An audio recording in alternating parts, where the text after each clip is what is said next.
welcome to the Revolutionary Left Book Club portion of the For We Are Many podcast. Today is part 6 of our dive into Bobby Seale's book, Seize the Time, the story of the Black Panther Party.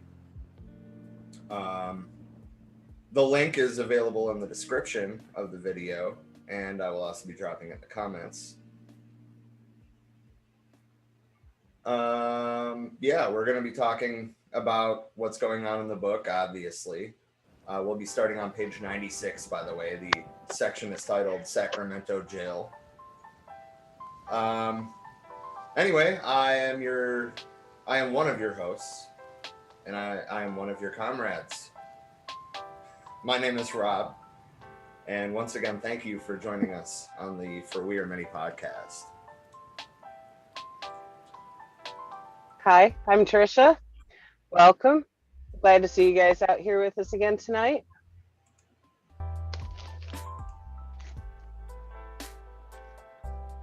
I believe Don will be joining us soon here. I'm hoping Austin makes it in tonight too. Yeah, that'd be nice. James said howdy. I made it this time. Stupid work. Hi, James. Glad to see you back, hon.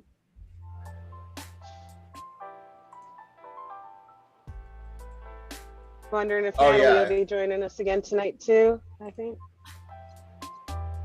I'm sure she will. She usually doesn't miss a stream. Okay, the link is in the comments.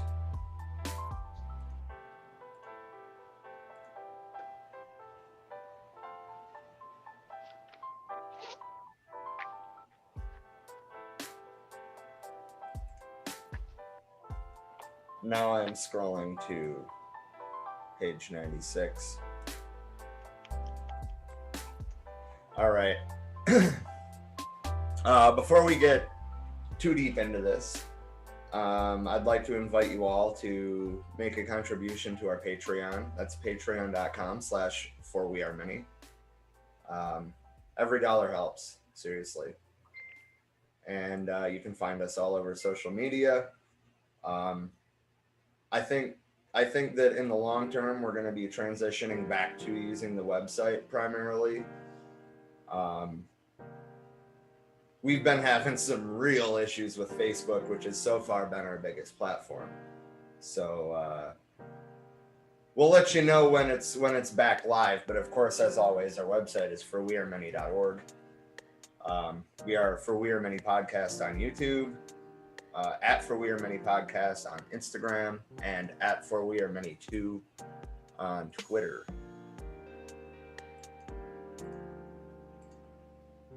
Do you have anything you want to say or anything you want to plug, Trisha?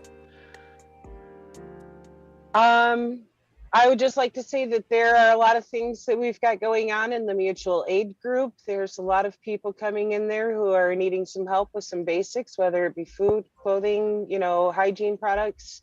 So if you're able to help out at all, please join us in the mutual aid group. If there is a need that you need met, also, please join us in the mutual aid group and share of that, and we'll see what we can do to help. I'm glad to see that things have started rolling in there. We've been cross-posting stuff with other mutual aid groups that we collaborate with. And I'm glad to see that starting to pick up and take off. Thank you, everyone, for your participation. It's a beautiful thing, like one of the greatest things that we can do as human beings is to be there for each other when it's needed. So thank you.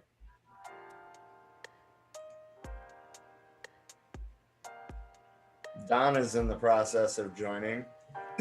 Right on. So one thing that I've really tried to do throughout the course of this thing is to really, put these things in the words of the Panthers.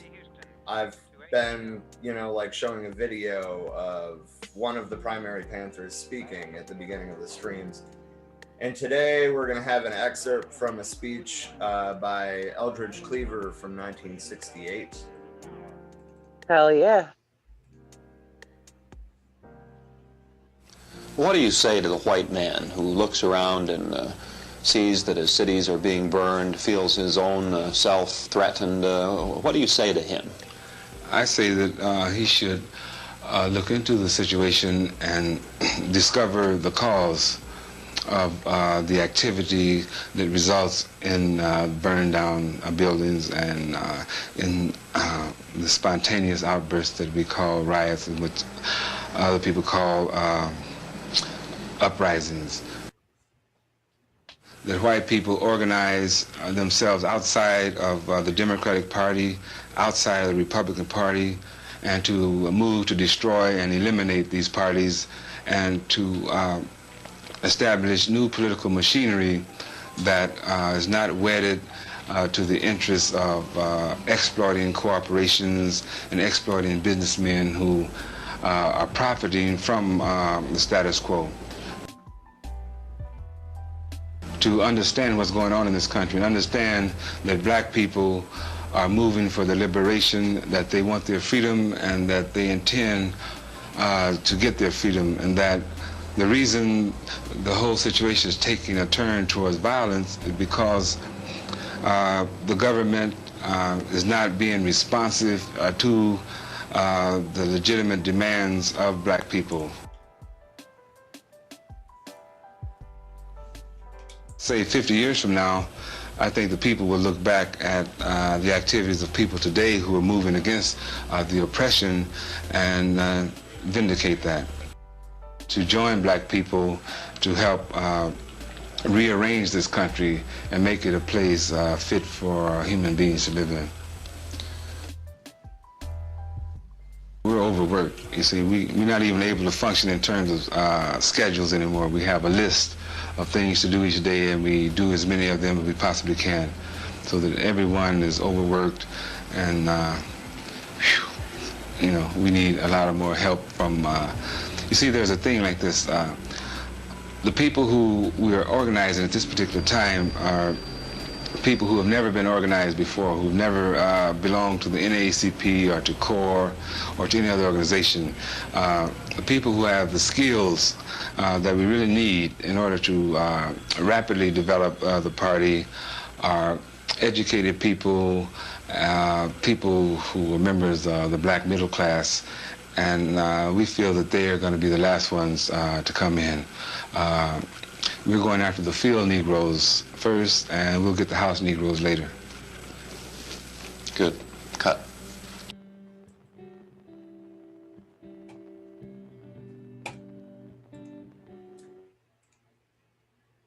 Don, you want to introduce yourself now that you're here? Welcome to Detroit. Welcome to Detroit. Hello, everybody. James, I see you missed me. Hi. Sorry I'm late. I was showering. You got to shower after you work out. You got to get that sweat and stuff off. None of this is as important as what we're doing. Let's move on. Hi, Trisha. I see you there. You're muted. I forgot about that. I muted it for while the video was playing. I'm like scoping out your new microphone there. You got Oh, it's not new. It's not new. It's just a mic stand that Rob left at Mom's house that just so happens to have a pop filter on it, so I can do my P's. Be like, and it doesn't max out my mic. Gotcha. Rob instantly looks annoyed. My lighting's a little off.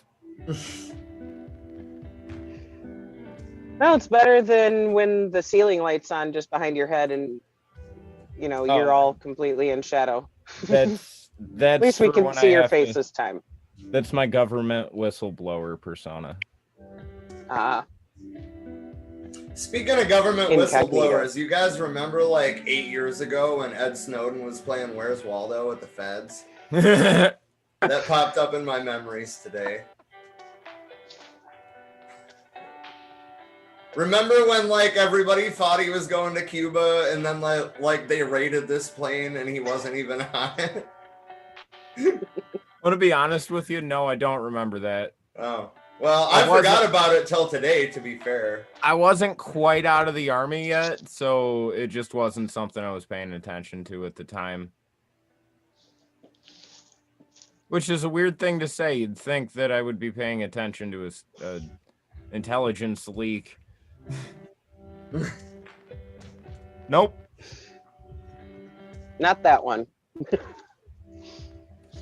Anyway, so as we already said, we're picking it up on page 96. The section is titled Sacramento Jail.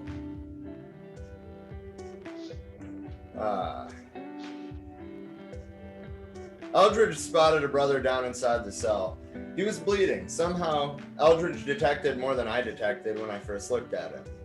Eldridge could see that his face was all fucked up. Then he began to groan. Eldridge said, "Hey brother, what's wrong?" He got down, looked at him, and saw that the brother's eye was almost hanging out of his head. His face was swollen all up around his right eye. The pigs had beat up the side of his head. His nose was bleeding too. A pig come to the door later on, and Eldridge told that pig that he'd better get this man to hospital. He said, "You get this man to a hospital. Look at his eye. Look what's happened to him. His head's all swollen up and everything." Eldridge knows how to deal with the pigs and the prisons. The pigs went on and got themselves together and called the ambulance and took the man to the hospital. That was good. We got the brother out of there to the hospital. The pigs had whipped him all up inside, and he was drunk too. The pigs beat cats up when they're drunk just because they're sadistic motherfuckers, and they have somebody who's helpless and they can just beat him. That was the way a lot of shit went down in Sacramento. A little after that, they decided to move all 18 of us to this big tank, this big drunk tank. You had to take your shoes off, and you couldn't have any cigarettes or stuff like that. Wow, that finally, there's like a hint that this isn't today, because you can smoke in jail. Anyway. Never been. That must have been nice. Being in jail and not getting to smoke really sucks. I've heard from family. A couple of lawyers had gotten together, and they got up there from Oakland. We got one of the lawyers to go to the cigarette machine and smuggle us some cigarettes. They called me out to try to get me to sign some jive statement. I didn't have to sign a statement. Nobody signed any statements. I think one brother almost broke down and got weak and almost signed the statement, but he held on. I was out there refusing to sign the statement for quite a while, and when I came back in, the brothers had already smuggled some cigarettes in while I was out there. The lawyers wanted to talk to me, and I talked to them a long time. The pigs seen all this smoke in there and began searching for the cigarettes, trying to find the cigarettes, but the brothers hid them in a loose piece of tile near the ventilator in the ceiling. That's dope. Before they left, basic training. Before they left, Eldridge and I said, "When are we going to get some food in here?" One of the pigs was talking about, "You ain't going to get no food," and Eldridge vamped on him. "What you talking about, we ain't going to get no food? We're going to get some food in this motherfucker, or don't you motherfuckers never come up in this door no more, because you come up this door, there's 18 of us and maybe 3, 4, 5 of you." Big Willie walked up and the pigs looked at him. Willie was a bad-looking cat. He looked like he could knock a dude out of the picture, which he could. I saw him knock a dude out later on in Big Greystone. We were mad because when the brothers started getting hungry, they got to remembering the big pans of chicken everyone was going to eat. The brothers were mad about that chicken, and that's when we told them, "Don't you come back in here, because if you come in here, you might get your heads whipped." And Big Willie walked up and put his arms up. That was a righteous protest. Personally, I thought they weren't going to feed us. I thought they were going to lock us up and just never come back. But about 45 minutes later, the dude said, "All right, line up, let's go, hit the food." All the brothers had lined on up to get that food because you gotta live. Everybody lined up, and we had a bag apiece. We had a carton of milk, a cheese sandwich, a hamburger, and an orange. Talk about a well-balanced meal. Damn. Right. We were hungry, man. Fuck. We hadn't eaten all day, and it was 5 or 6 in the evening. We knew they weren't going to feed us, and we were getting mad remembering that chicken. It wasn't only Big Willie jumping up and talking about, "I'll knock you out," but everybody was saying, "You'd better get some food in here, you goddamn motherfucker. Who the fuck you think you are? You better bring some goddamn food in here. We've had this shit." That was a little power play we made on them. They went out and brought us food. That's the way you have to do it. Use them tactics. That was very important to revive the spirits. Everybody was kind of down. Well, except for Eldridge. Most of the other brothers hadn't been to jail. Some of the brothers were sloughing in the corner while we were busted. Mark Comfort's boys, 2 of them slowed out, jumped up talking about if I'd have known this was going to happen, I'd have never come along. Just got to jiving. They hadn't been in enough situations with Huey P. Newton out there on the streets. That's fair. And I mean, that's the whole thing. Jail, for those of you who haven't been to jail, jail is not there as a rehabilitation or anything like that. It's there strictly as a punishment. It's designed to break you and nothing more, nothing less. It's designed to break you. And they really hate it when it doesn't break you and you're still in there talking about your rights and being like, fuck you, pig. Experienced that. Yeah, I got roughed up at the Genesee County Sheriff's Office after I was arrested with a knife at a protest because, you know, you can't fucking do that. Mm-hmm. And Emmett was like, they're going to do it anyway. Uh-huh. Yep, those Genesee County sheriffs are kind of douchebags, the ones that work in the jail. They roughed me up just for asking them if they let their fucking jobs while they were doing the strip search and being all kinds of assholes to me, you know. It's just like, okay, I'm gonna remember your face. Like, you know, it still didn't stop. They thought they were funny coming by the cell being like, oh, what the fuck do you think your rights mean now? You're in here with us. I was like, I'll remember that and make note of it with my attorney too. Fuck you, pig. Get the fuck out my doorway. Like, assholes. That was an arrest for pulling a shotty on some neo-Nazis trying to boot the door in. Like, fuck you. False arrest. Unlawful arrest. Fuck you. Well, I mean, and obviously they never pressed charges, but they sure as shit kept your shotgun. They kept my knife too. Right. Yeah, they knew they couldn't press no fucking charges, but they held me for, you know, about 70 of the 72-hour limit they were allowed. Anyways, jail sucks. I don't recommend it. There were a couple of other brothers who had been in jail before who could relate to the situation because that's all there was to it. I personally had this goddamn feeling that I had just made a big mistake. I kept running over it. But it made me feel good too because we were vamping on these pigs and Eldridge just knew more about how to vamp on the pigs than I did. I'm glad he was there that day. I'd been in jail before, but that was in a military stockade. I'd been in the stockade twice for 1 month and 8 months when I was in the Air Force. And the most time I'd been to jail in between those times was 10 days here, 12 days there, or 30 days in Los Angeles on some bullshit. But Eldridge knew how to deal with the pigs. He was vamping on them in a minute. And it always made me feel good to know that he was there because he wasn't going to let pigs mess over any of us. He'd remember things like food and how to talk to the motherfuckers. All the brothers' spirits revived. I know most of the brothers must have had thoughts about what we said in the last point of the program. We wanted land, bread, housing, education, clothing, justice, and peace. But the brothers knew the bread was food, righteous food. I know they must have remembered that because I remembered it. We were off in jail there, and the man was talking about how we weren't going to eat. He must have been crazy. Burn that padded cell up one way or the other. We had no matches or anything, but we would have found something to burn it up with and cause shit. Brothers started ripping those iron strips on the wall. Big Willie started ripping them off. Big Willie had lifted some powerful weights. Power weights powerful. Wouldn't they just be heavy? Listen, you just wouldn't understand. Unless you about that life. And his muscles just rippled all over his arms. He'd been in the joint before. He got most of that in the joint. He got a lot of it. I found out later on outside on the streets. Anyway, Big Willie Thompson, the Black Panthers, and Eldridge Cleaver were all in jail there. We finally ate, and after we ate, most of us laid out across that padded cell floor and went to sleep. I went out and I made a phone call. A lot of brothers went in and out making phone calls. I called the bail bondsman. I called Williams bail bonds. He's an older cat, about 45.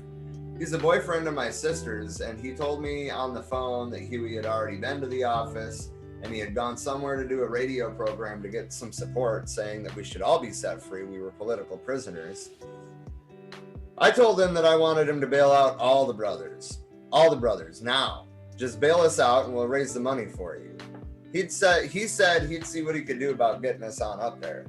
So I said, if you can't bail out all of them, then bail out me and Eldridge right now.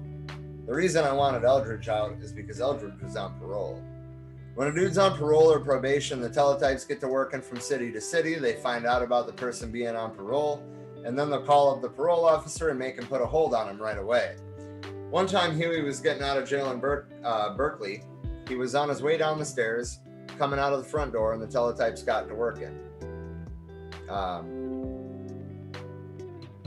Really? Windows update pops up in the middle of a stream like, do you want to restart your computer now? No, I don't.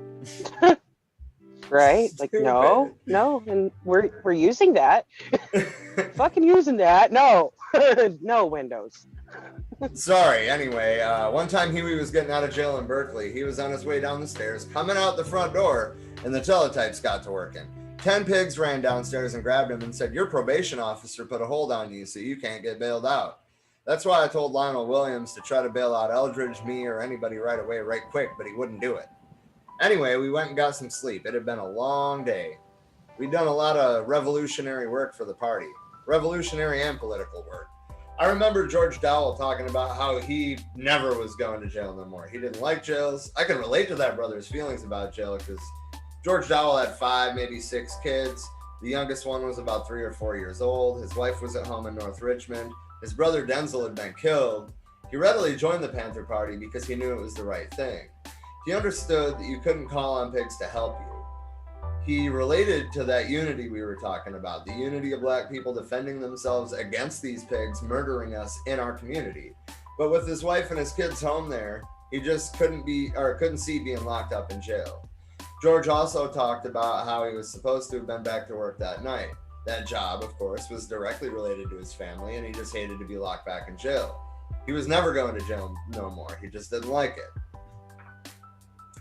But I kept reassuring the brothers, and I began to ask the brothers their names, because with some of the brothers, I didn't know their full names.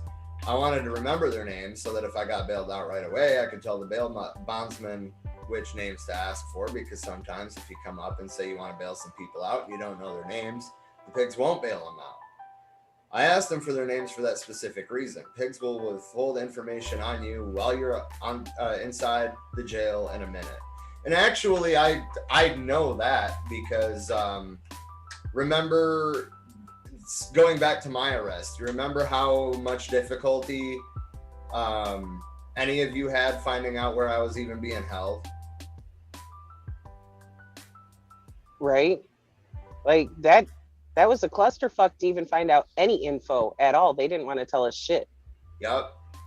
From what Jay told me when I got out and went back to camp, you know, like he went up there demanding the writ of habeas corpus and you know, I was released about an hour later, but like, you know, they wouldn't answer any of his questions. They wouldn't say whether or not I had been arrested, even though there was witnesses to that.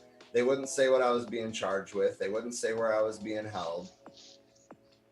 And all of that was so I couldn't be bailed out. Right. We were coming down there trying to find out what all we needed to do to bail y'all out, and they were just refusing to answer any questions. Like, sorry, we don't have any information for you. Like, the fuck you don't. You know where you've got him. Right. For that matter, they got rid of the ombudsman's office right before that happened. So, you know, like I couldn't even follow up on a complaint that I made to the police department. Fucking stupid. Anyway. Hey, by the way, I just sent Shadi the Zoom link. He's going to be popping up in the waiting room momentarily. Oh, dope. Yeah. Okay. Yeah, he wanted to check it out, and so I asked him if he wanted the event link or the Zoom link to hop in at the table with us. So I just sent him that one. Yeah. Indeed. Good shit. Anybody else want to read for a minute? Back to that Mouthful page. Anyway, we fell asleep. I guess it was about My 12 bad. or 1 o'clock at night, and somebody came in there and called me. One of the brothers shook me to kind of wake me up and said, "You're getting bailed out, let's go." I looked around, I saw all the brothers asleep. I said, well, I won't disturb them. The best thing I can do is get on out of here and start working to get some bail money to get these brothers out of here. So I got out and went downstairs. Mark Comfort was there with the lawyers. One of the lawyers was Beverly Axelrod. I explained to her the best thing to do was to run back to Oakland and get Huey so I could get with Huey and figure out a way to get the bail money together and get all the brothers out.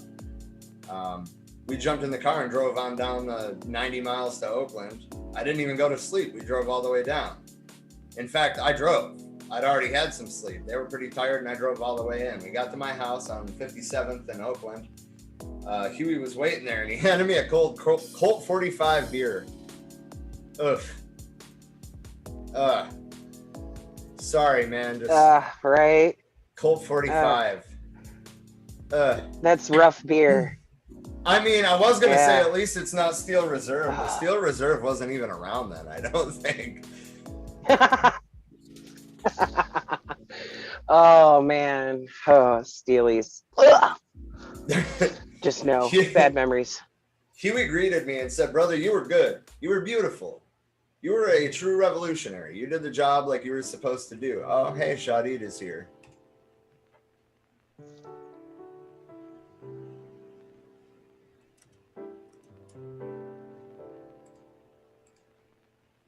See, I'm trying to find. Are you on page 100 now? I think. I am close to the bottom of 99. Okay. The last paragraph before bailing out the brothers. Okay. Just a second. I'm going to share the book link to Shadid as well, so he can.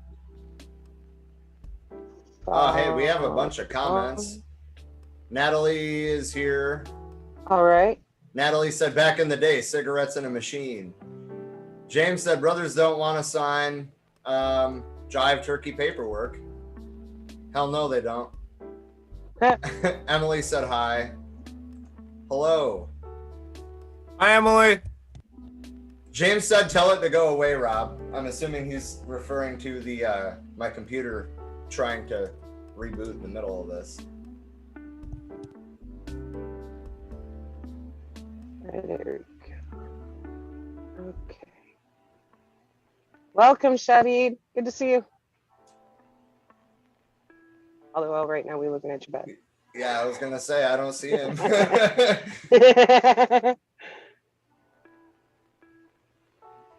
You're still muted, Shadid.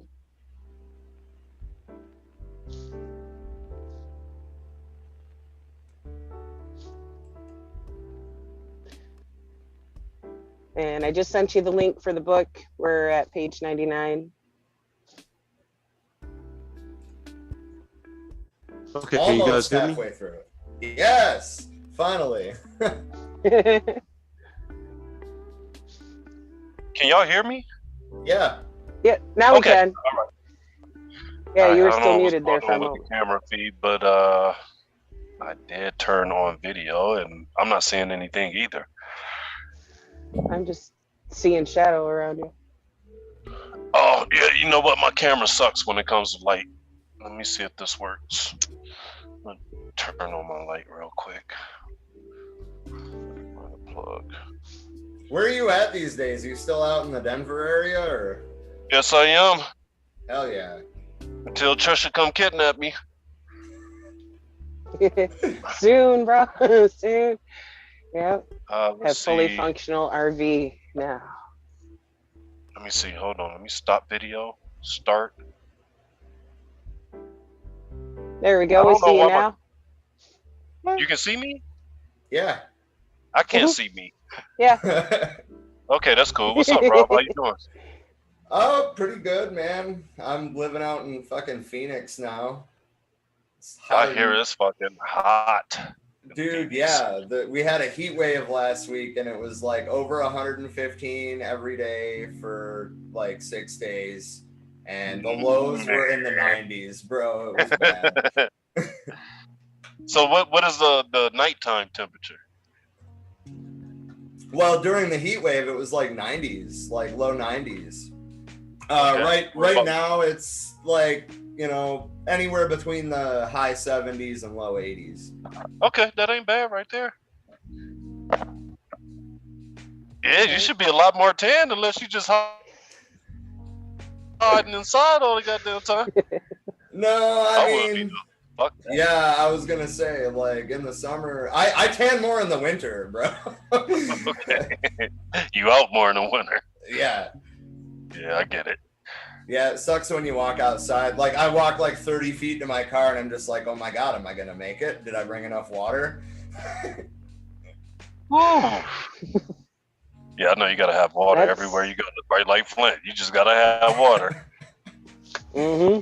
Oh, Come man. prepared. Yeah. Mm. You need to so get you said you you- sent me a link to a book. Yep. Yep, that's in your text. We're at page 99 towards the bottom. Okay, I'm in like emergency battery mode right now, so I'm gonna just leave this window up. I'm only at 7%. My fucking phone will die on stuff like this if I don't put it in like super saving mode. Damn. Right on. Yeah. Yeah, so like, I stumbled across this book somewhere on the internet months ago, and we wanted to do a piece on the Black Panther Party, right? So then, like, I brought up this book, and we were gonna try to like sum this down into one episode, and we realized how fucking stupid that was.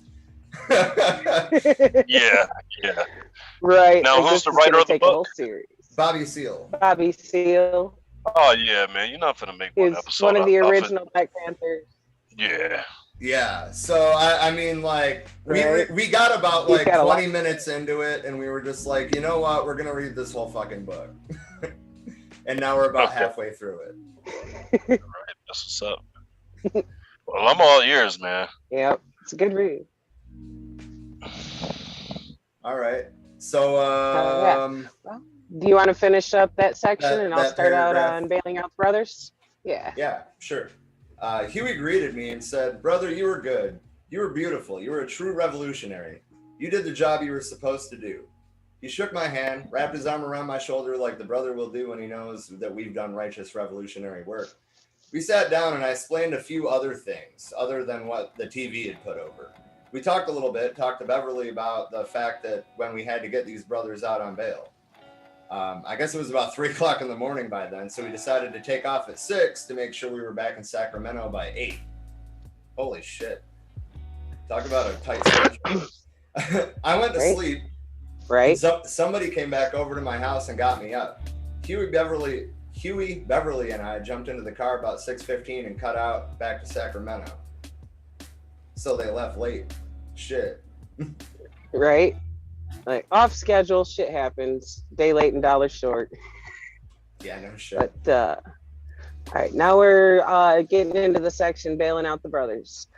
There's supposed to be a court hearing at 9 concerning the lowering of the bail, which had been arranged by Beverly Axelrod and another lawyer. Huey held a press conference and he blew those pigs away. He talked about the power structure like it had never been talked about before. He brought out significant things about why we had guns, the reason we had guns. We had guns to defend ourselves against the 400-year-old brutality and oppression. They were asking him if he was anti-white. He said, "No, we're not anti-white." And sorry, my page jumped. There we go. "I don't hate a person because of the color of his skin. I hate the oppression that we're subjected to daily by racist pigs and other racists who attack and murder and brutalize us. Those who have been brutalizing us for 400 years. And Huey just ran it all down about the wars. Politics is war without bloodshed, and war is a continuation of politics with bloodshed. You talk about antagonistic contradictions and non-antagonistic contradictions that exist between the people and those who are supposed to represent them in the government. I remember him running down that antagonistic contradictions are created by the power structure attacking the people, or attacking those who disagree with the basic political decisions that have been made by the power structure and put on people's heads. And when the people disagree with those political decisions made by the power structure always sends in guns and force. By sending guns in force, attacking the people, the contradiction becomes very, very antagonistic. Therefore, the people should always stand. I'm Go for sorry. it. I wanted to. It's all good. I was going to interject before that paragraph, actually, but I can address both of them. They are referencing Mao, both, you know, on contradiction, and the politics is war without bloodshed, and war is a continuation of politics with bloodshed. That is literally a quotation direct Mao from, quote. Right, exactly. From the Little Red Book. Yeah. Anyway, sorry, go ahead. Yeah, if anybody's interested in digging deeper into that, we do have a bunch of pieces we've done on the Little Red Book too, if you want to refer back to the Maoist writings there too. There's some excellent quotes in there. Anywho, therefore the people should always stand, and they do stand, for peace. The people, the masses of the people, want peace. The masses of people do not want war. Huey, quoting Chairman Mao, said the Black Panther Party advocates the abolition of war. But at the same time, we realize that the only way you can get rid of war many times is through a process of war, because war has been unjustly waged against us in our communities. Therefore, Huey says, the only way you can get rid of guns is to pick up a gun and get rid of the guns of the oppressor. The people must be able to pick up guns to defend themselves against all forms of aggression, all forms of racism, all forms of real racism. We went off in the courtroom to sit down, and the lawyer from Sacramento and Beverly Axelrod were making motions for lowering of bail. And we looked and listened. The judge didn't want to lower the bail. He started citing off the records of brothers who had been arrested before, the hardcore brothers off the block. Even Emory Douglas, an artist who went to art college for some kind for 2 years, had a record on him. He'd been arrested 3-4 times, spent 5-6 months in jail. They came down to Eldridge Cleaver's record, and Beverly Axelrod began to explain how Eldridge Cleaver was arrested, that he didn't have a gun or anything, that in fact, and it was true, Ramparts had sent him up there, that he was a writer for Ramparts, and he knew that the Panthers were going, so Ramparts sent him up to cover the story as a reporter. And Beverly Axelrod blew so beautiful about how Eldridge Cleaver was snatched up off the corner just because he was black. She went further to prove this to the judge about how everybody had witnessed a black woman who was a citizen of Sacramento and not a Black Panther being snatched up by the pigs and taken apart just because she was black. That's very important, I think. And she said that's why Eldridge Cleaver was arrested. A man with a camera in his hand without a gun who was taking pictures, just like 20 other cameramen took pictures on that corner, the same corner where the Black Panther Party got arrested. She blew a beautiful set, Beverly Axelrod did, in defense of Eldridge, that they should release Eldridge, that he's on parole, and there's no reason for them to hold him. They arrested him erroneously, etc., which they did, because that's exactly what Eldridge was doing. Eldridge was righteously covering. Although Eldridge was a Panther at the time, he didn't have a gun, and he was functioning as a reporter, and so she blew. They announced that the brothers were supposed to appear the next day at the municipal court across the street, and me and Huey went home and came back the next day. We appeared in court, and we vowed that if the brothers weren't out by Friday at 2 o'clock, that by hook or crook, any way we can, we're going to get that money to bail the brothers out. We were worried about the money. We figured we had, a few funds coming in, but we were going to get out that money. We were going to bail all the brothers out. But our most extreme worry, our major worry, was Eldridge Cleaver, because he was on parole. He just spent 9 years in prison, and he could possibly go back to prison, and that's what we worried about the most. Huey said, the reason we're going to get those brothers out is because those brothers off the block who stuck with the organization, who took time to learn the principles of the organization, and who took time to understand and follow the leadership of the organization, they're the real true heroes, not us, Bobby.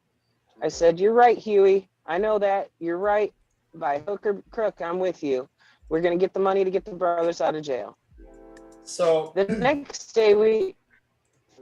Go ahead. I just wanted to, I guess the way to word it would be, Phil Shot Eden. If you want to, interject with an opinion at any time, that's kind of how we do this.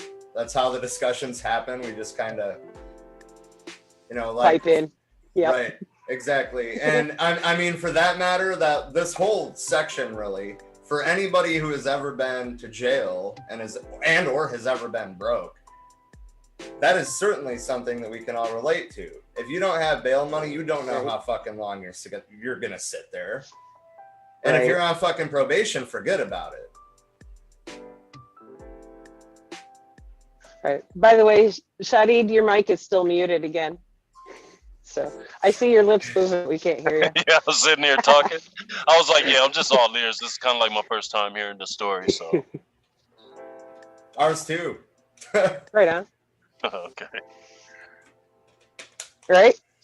Yep. This is our first time reading it all together. You know, I'm glad you found this book, Rob. I'm fucking loving this. Bobby Seale's his shit. I really wish that I remember where I got it from, because it was like a downloadable file. Because of course, you know, like right in the beginning, we I guess I can scroll back up. We're on page 101. I'm gonna read the copyright disclaimer because it's great.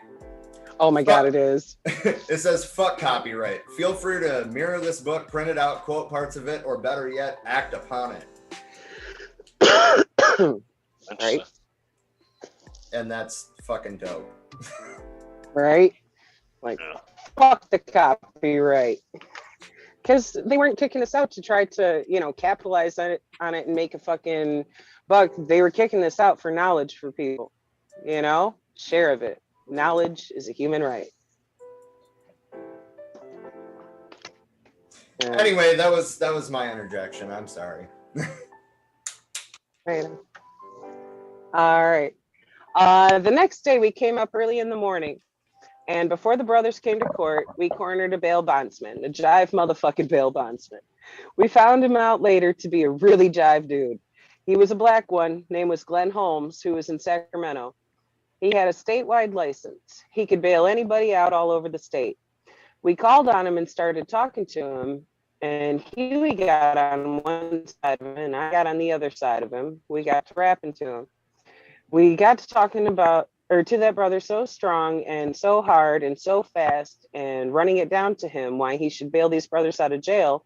The fact that we have enough publicity to raise the money, just that we have to get these brothers out of jail now. And these brothers, their feet have to hit the ground, work hard. This is something that Huey always stressed. And I really learned this from Huey, the meaning of being dedicated to pulling brothers out of jail. Huey was rapping to that dude, Glenn Holmes, and running it down to him about how he should go forth and bail the brothers out on credit. Glenn Holmes was the dude who went on and bailed me and Mark Comfort out initially on half credit, because all they had put up was half the bail. But we talked to him before the court appearance came about. He says, all right, I'll do it. And Glenn Holmes did it. He said, they'll be out by 6 o'clock this evening. And Huey said, well, we said 2 o'clock, but if they can hit the ground free like by this 6 o'clock, then good. We waited for the court appearance for the arraignment, and they arraigned the brothers, charged us all with conspiracy to commit a misdemeanor. What? The said misdemeanor being disturbing the peace. Right? What? Conspiracy to commit proper a protesting. misdemeanor. Right. Like how does conspiracy even get How do you involved there? conspire to disturb the peace? That's what I want to know. I would love to know. By exercising your First Amendment motherfucking rights. That's all. That's all it takes. Fuck. You know, that's the thing. That's what a lot of this comes down to, is they get pissed when people speak up about their rights. Plain and fucking simple. Like, how dare you proclaim that you have rights? You know? Pigs. Let me see, where did it go? Conspiracy to break any law. A conspiracy is that you conspire to break a law. We've all been through that. But we weren't guilty of any such thing. Right? Right? It's like, wait a minute, what is this bullshit, you know? Huey only told me to go to the steps, and we went inside the place to observe the legislature. But who disturbed it? The fact that we were running down was that the TV cameraman disturbed it. The first thing that the speaker said when we walked inside, and when the cameraman flushed through another door and ran all up the aisles, the speaker said, get those cameramen out of here. Who brought those news reporters in? Get those cameramen out of here. They have no right to be in here, and blah, blah, blah, blah. That's what he said. He never said, get those Panthers out of here with those guns. He never said all through the whole set. It was never said. I mean, that's the legal technicality of the whole thing. Of course, I served 5 months in jail, and Tucker served 6, along with some other Panthers who served some other misdemeanor time for doing nothing illegal. Anyway, we got the brothers out of jail. 6 o'clock, we were waiting for them. They start filing them out. They filed the brothers out, and as each brother would come out, Huey would give him a big hug and pat the brother on his strong revolutionary back, hit him on his strong revolutionary back, and say, "Brother, are you glad you did it?" And the brother would say, "Right on." Huey said, "We did a good job," and hit every brother on the back that come downstairs. And Warren Tucker, the man on my left with a 357 Magnum, was the last one to come out. He said, "Well, goddamn, I was getting ready to say, these motherfuckers better let me out of this motherfucker." He saw everybody else leaving. We got those brothers out, and Huey greeted them as revolutionaries. Huey greeted them as dedicated brothers. We piled them in the cars, and we took them back home to their home in the confines of the decadent ghetto that we live in Oakland. We brought them beer or two, and let them drink the beer. Our juveniles were still in jail, Bobby Hutton, Orlando Harrison, and one other brother who was in North Oakland working on the poverty program with me, and 2 other brothers of Mark Comforts. That's the end of that section. Just for a little reference, the whole shit that started all of this, of why they were being arrested there, was because they legally, asserted their right to walk into the courtroom and address some shit. And, Bobby had read a statement that Huey P. Newton had written, and it got pissed off that he was, actually getting a positive response, that all of the cameramen were coming to him going, "Wait a minute, would you read that again so we can catch all of it?" Oh yeah, so dude, you read that fucker like this 6 times. I just wanted to clarify though, because you said courthouse, it was the state legislature. Okay, thank you. Shithole memory. Yeah, my memory don't function fully all the time, but I knew. No, dude, I get it, man. Building, but yes, thank you for that. It was the state legislature, but yeah, they got pissed because, like, how dare a bunch of armed Black Panthers come in here asserting their rights to enter this property that their taxes pay for and speak their piece.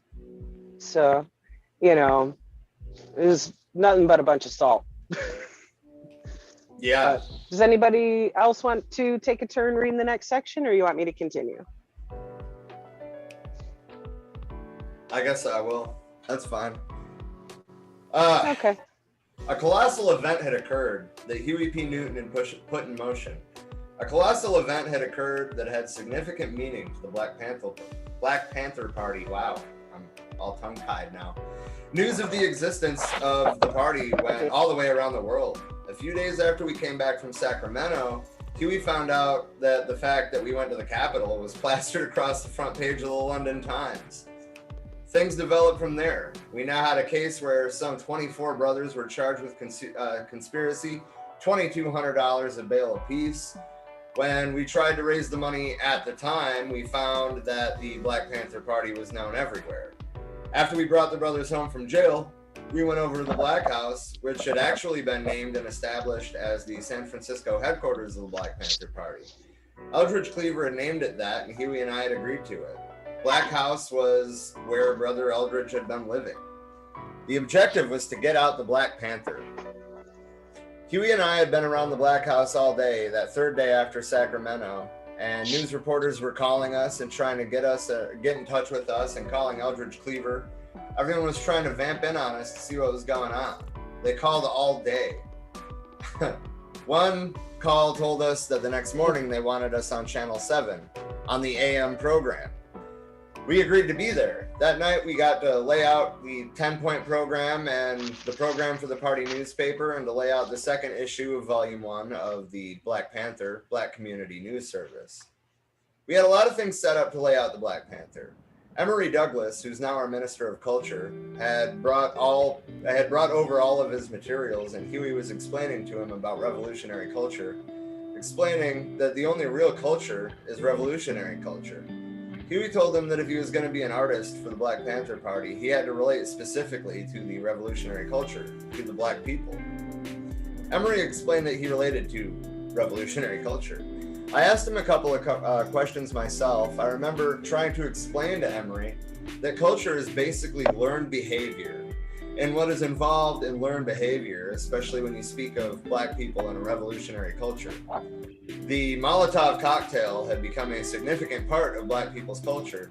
And now Huey P. Newton had brought forth the meaning of guns, organized guns, and force is a significant part of Black people's culture. They had to graduate from rocks and bottles and Molotov cocktails, Huey was saying, to a level where they understood the proper use of organized guns and force, and where they understood what a political party represented when it started to go forth to liberate Black people.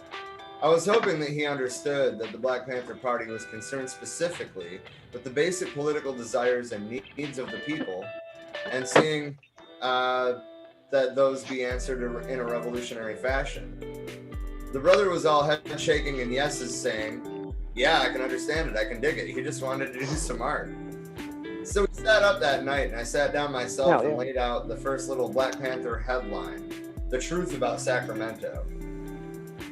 Makes sense that he would start there. I mean, that was already getting headlines, and I'm sure there was people, especially, you know, in the leftist kind of counterculture of the late 60s, early 70s, I'm sure a lot of people wanted to hear it from their own words rather than what the corrupt ass media had to say about it. Right, their side of the story definitely needed to be told, you know. Anywho. Many people ask us where we got our money from. The power structure has been accusing us of being robbers and thieves. This is not the case. A large portion of our money comes from many groups and people who support us. That includes different sources, lawyers groups, church organizations, other types of organizations, and many people who sympathize with the party because they have taken time to read our newspaper. Speaking engagements are another way we get funds. Sometimes we get $500 or $1,000 for speaking, especially when Eldridge, myself, and Kathleen were moving around, but they still are being given to other leaders of the party, and these funds help the party function. One of the main sources of funds is the party's newspapers. It is an organ which lumpen proletarian brothers and sisters produce. Eldridge Cleaver is the chief editor of the paper, but the quality and development of that paper has come from the brothers who have previously been in jails, brothers who have previously just been on the block.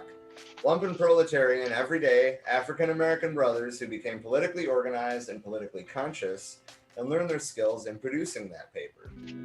The brothers in that party don't receive any kind of salary from the Black Panther Party, but for every paper they sell, they keep 10 cents. We give a lot of the young brothers, the little brothers in the community, 10 cents for every paper they sell. Some of the brothers were able to buy themselves bicycles from selling papers. This is very good because it's constructive, it helps them work, and at the same time, it helps the party get correct information about the party to many more people. The paper has the highest circulation of what are generally called underground newspapers, although we're not really underground. We're very much on top of the ground. Underground is a way to distinguish us from the establishment press. Our circulation is 125,000 copies per week. What? Holy shit. That's crazy. Damn. Damn. Wow. I dig it. Holy shit. Say that number again. That's huge. Distribution right there. 125,000 copies per week. God, that's beautiful. Wow. That's a nice number. Right? I kind of wonder how many people they had, you know, like actually doing the production, because holy shit, how do you pump out numbers like that? I was picturing, you know, 2 or 3 dudes with a printing press. Anyway. No, they would need a staff of like 20 or 30 working on printing and probably hundreds of the kids out there selling them. Right. Like, holy shit. That's crazy. That's beautiful. That's organization. Yeah.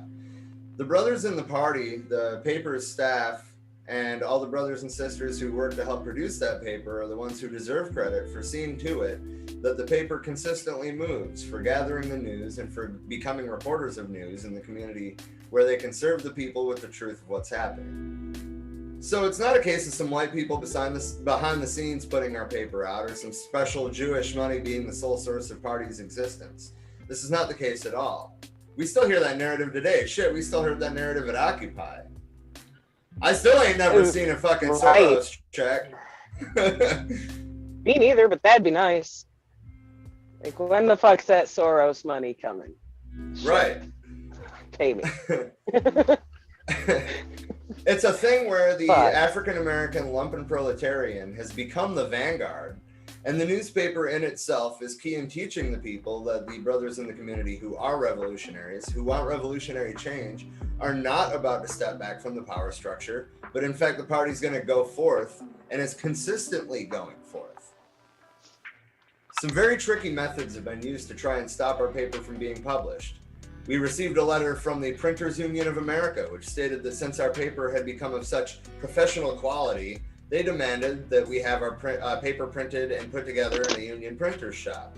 We understood that this was part and parcel of FBI and police attempts to try and stop the Black Panther Party newspaper. Howard Quinn, the place where we print the paper, is a union shop, but the Printers Union was referring to the people who laid the paper out, the members of the Black Panther Party.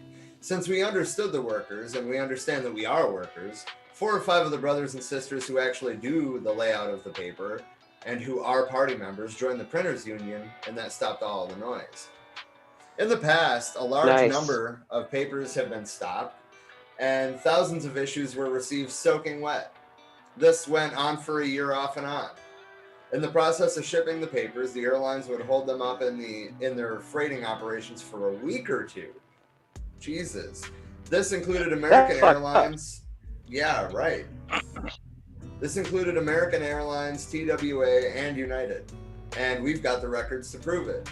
We also have records of the notices we sent to the airlines saying we were going to sue them for holding our papers up like that, and sometimes causing 50 or 60,000 papers not to show up at all, or to show up when they couldn't be sold 2 or 3 weeks after the date on the paper. There were also numerous attempts to factionalize the workers inside of the Howard Quinn Printing Company, where they roll our paper off the press. Half the workers got on our side, and the other half were on the side of the CIA FBI operation. I don't think they knew the name of it at the time, but they were aware of COINTELPRO happening around them. So, you know, it's not like they were in the dark about that. I wanted to just point that out. Anyway, who said they were going to quit Howard Quinn if they didn't stop printing the Black Panther Party paper? The other half, the workers who were on our side, were the ones who run the press downstairs. They were getting along fine with us because we were helping them make more money. We were running off more papers than any other underground newspaper printed at Quinn's. They said they would quit if Quinn didn't continue printing the Black Panther Party's newspaper. Well, we survived through that and finally started sending the papers on a COD basis so as to be able to collect insurance from the airlines. Suddenly, a lot of our papers began to arrive on time, although there are still some cases where they're holding them up.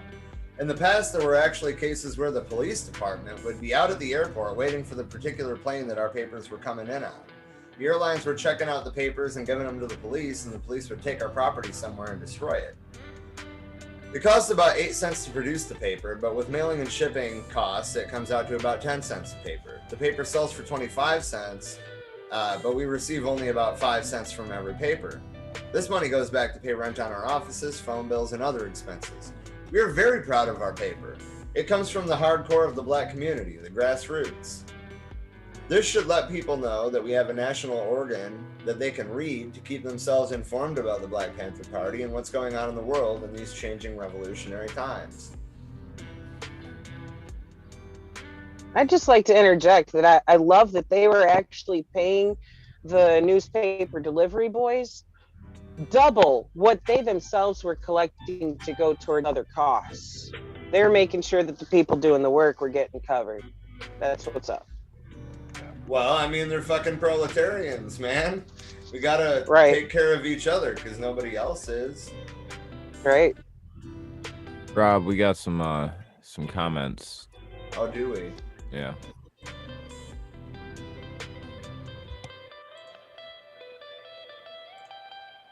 Damn it. They're addressed to you, otherwise I would read them. They're addressed to me. Oh yes. Like their letters.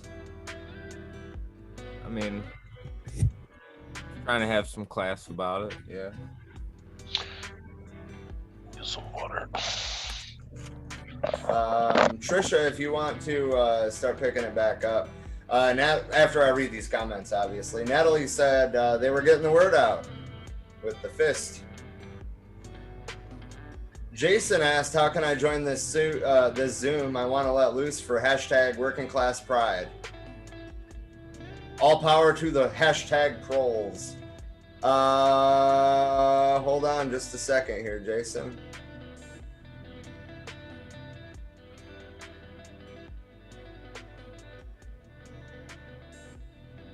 I will be sending you the Zoom meeting ID here shortly.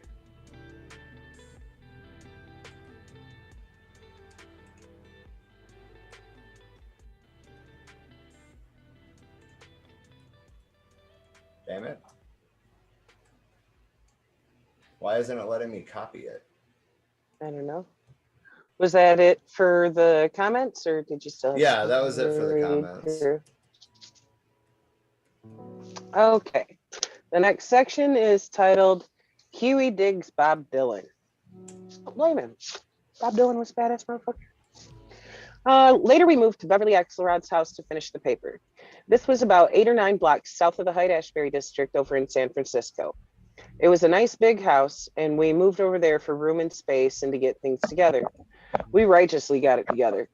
Eldridge and Barbara Author were pounding out some articles. We called up a white mother country radical photographer, got him together, and asked him to shoot some pictures of Huey because we knew it was necessary for us to try and get a centralized symbol of the leadership of Black people in the Black community. We had to centralize it in some way, so we decided on a picture of Huey. The photographer came over with his cameras and his tripods, and Eldridge set the scene. The photographer took a number of different shots. We got a wicker chair and African shields, and we had a shotgun over there, and Eldridge said, "Now take the gun and put the spear here." He artistically put that picture together that everyone sees of Huey P. Newton sitting in that chair with the shotgun and the spear, and the shields sitting on each side of the chair. The shields were very important because Huey was articulating that we use the spear and the shield is very significant. Huey would say many times that a long, long time ago, there was a man who invented a spear and he frightened a whole lot of people. But Huey said, the people invented a shield against the spear. The people weren't so frightened after all. So this is really what Huey P. Newton symbolized with the Black Panther Party. He represented a shield for Black people against all the imperialism, the decadence, the aggression, and the racism in this country. That's what Huey P. Newton symbolized with us. That's the way we projected it. The headline of the party paper was "The Truth About Sacramento," because there were so many lies about the Black Panther Party and the Black Panther Party in Sacramento. Lies by the regular mass media, television, and radio with the newspapers, those who thought the Panthers were just a bunch of jive, just a bunch of crazy people with guns.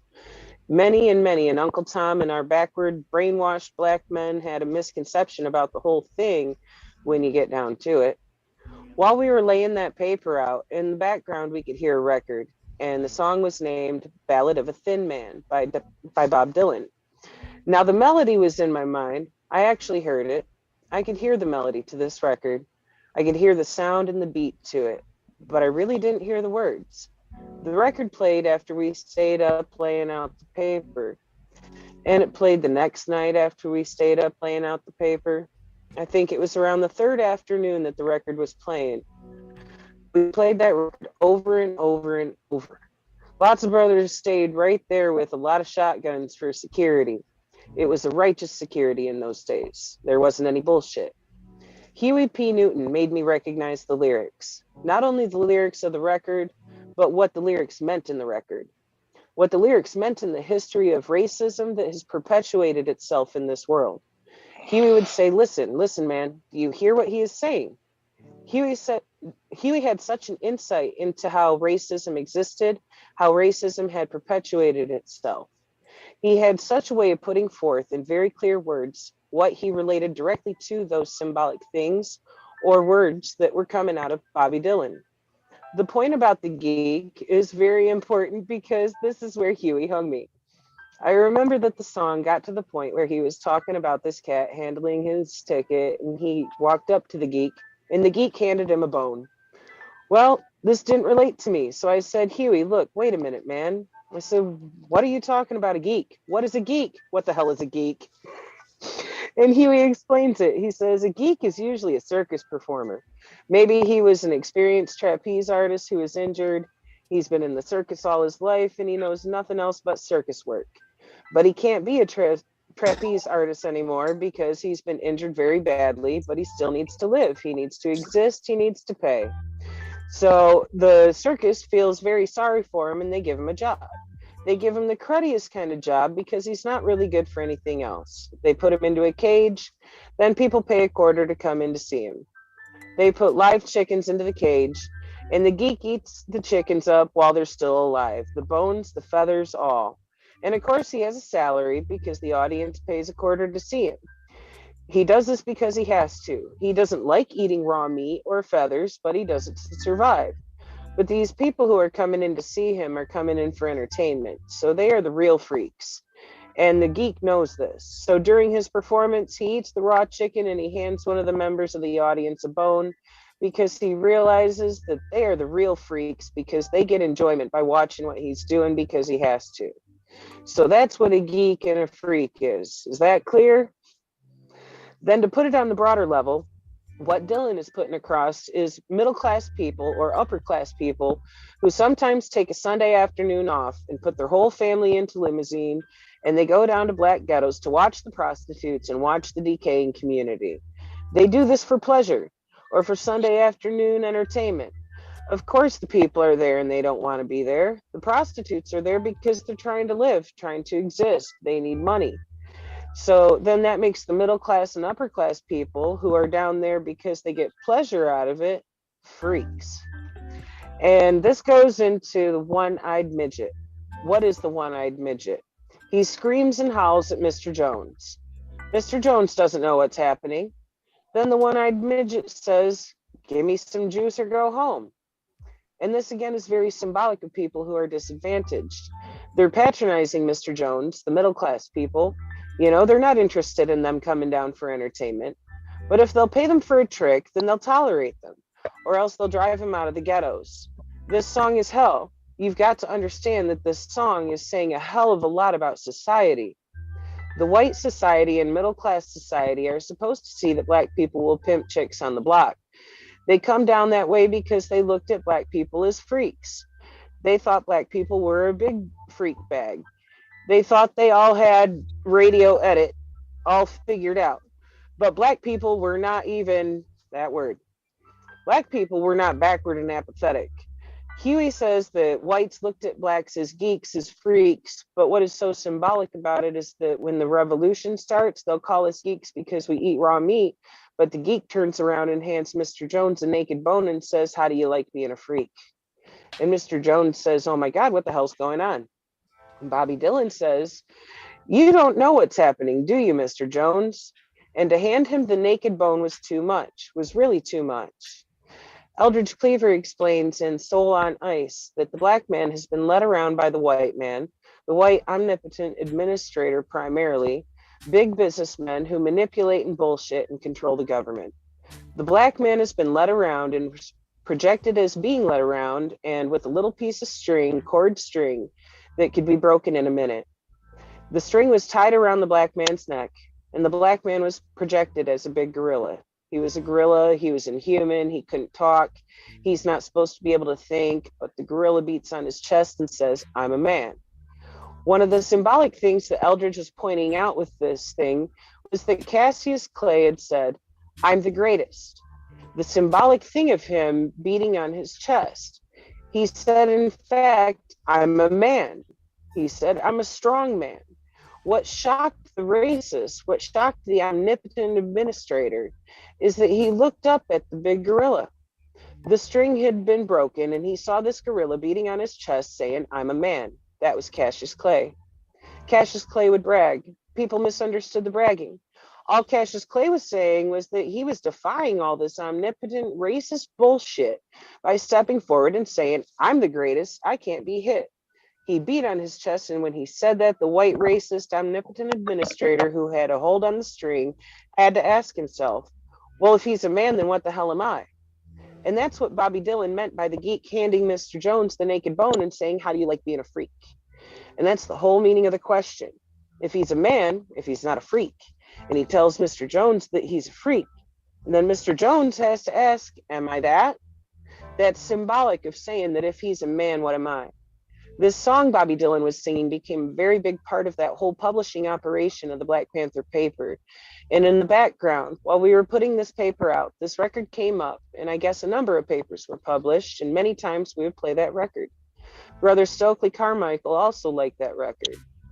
This record became so related to us, even to the brothers who had held down most of the security for the set.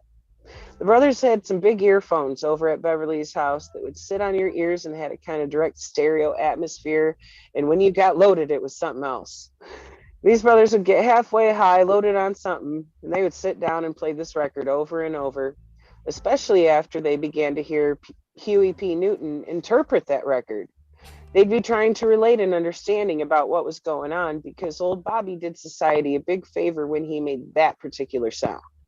If there's any more he made that I don't understand, I'll just ask Huey P. Newton to interpret them for us. And maybe we can get a hell of a lot more out of brother Bobby Dylan, because old Bobby, he did a good job on that set. That's fucking beautiful. I love how Huey interpreted that. Of like, this is what he's really talking about. By the way, welcome, Jason. So, while I went and let the dogs out, I was in the comments and I saw a new name, right? So I was all like, welcome. And it turns out that the new name is Austin Patton backwards. Uh-huh. Yeah, it's I saw Austin. that too. Well, when I got the phone, I hope you're feeling better. It was just like showing this much of his face. And I'm like, wait a minute, I know those eyes. Saw that it was his name backwards. Yeah, anyway, Austin, I'm glad that you were able to at least, jump in the comments for a little bit. We miss you, and hopefully you're feeling better. We do. Anyway, Jason, if you want to introduce yourself since you jumped on in here.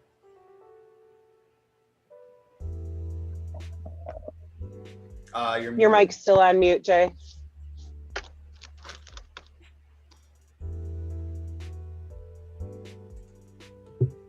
Okay, there we go. Greetings, comrades. Hail the immortal Comrade Stalin, Lenin, Engels, and Marx. I just want to say that from the start. I like the vigor, the enthusiasm of the modern leftist and Marxist movement. Thank you.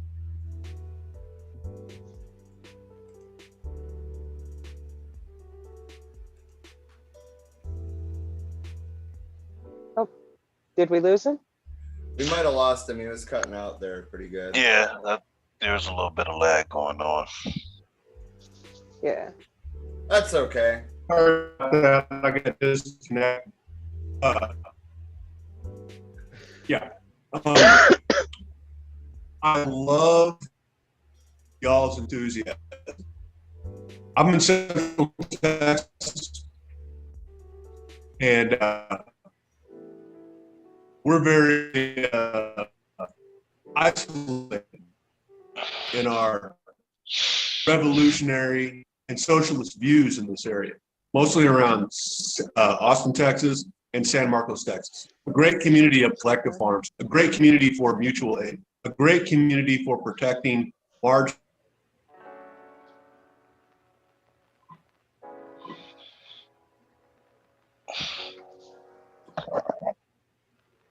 I think we lost him again. But actually, speaking of Austin, Texas, I keep forgetting we need to reach back out to. I'm back. Oh, I gotcha. I was actually just gonna remind everybody that the first guest we ever had on this podcast was a guy from Cooperation Denton, Yep. which is also in Texas, as I'm sure you're aware. He was doing a lot of good work at that time, trying to make sure that everybody stayed good going through that ice storm and stuff, you know, making sure people had food, water. Hey, you know what? I got complete solar power out here on my farm. I got well water. I don't rely on any of our fucking fascist big. All I heard was fucking fascist, but that's okay. You got the point across. Yeah, we had a pretty in-depth conversation about how fucked the energy system is there. And I would have never even fucking realized. I don't rely on any of that bullshit. I've got my own chickens. I've got my own livestock. I've got my own goats. I make my own cheese. Fuck this bullshit. I share with my neighbors. I do everything as a responsible, moral human. That is where the center lies. I do not feel that, and I believe honestly that the neoliberals who are gaining more and more power in this country are able to more easily influence the more new liberals that are coming up in university to make them accept.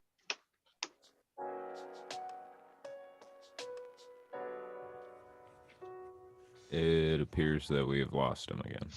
He is back.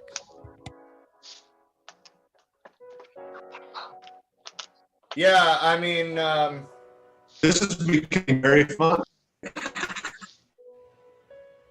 So sorry to be disconnecting. I mean, it's just I don't know what's going on. Normally, I don't have issues like this.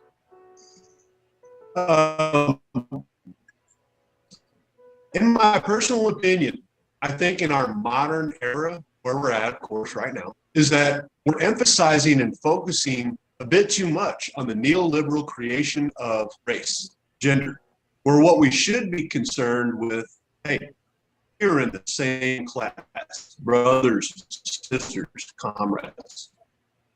Whenever I hear, I totally respect Black.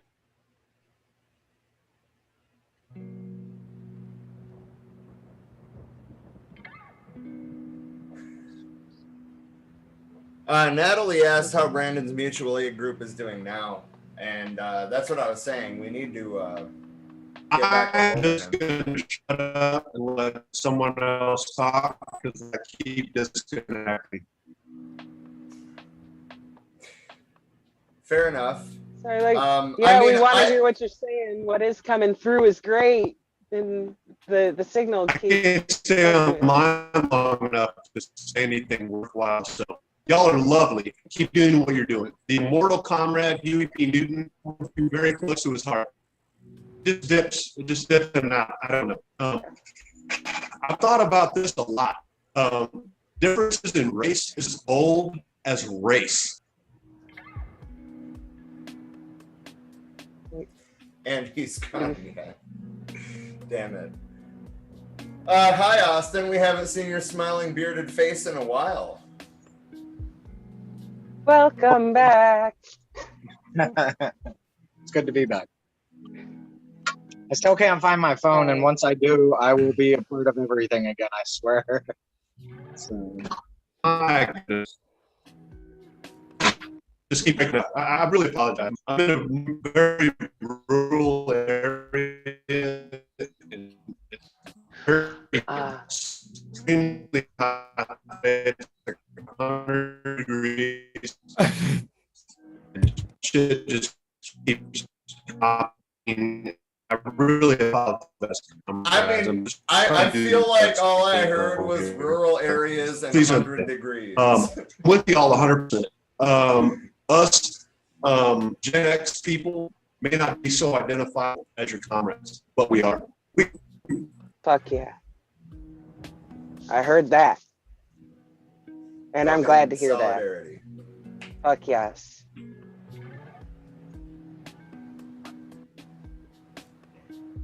And I know he's not here right now, Austin, but the other guy that you don't recognize in here is Shadid. He's a comrade from Occupy Flint. Oh, cool. It's always nice to meet, a fellow comrade, especially from Occupy Flint. The ones I have met are kick-ass, so.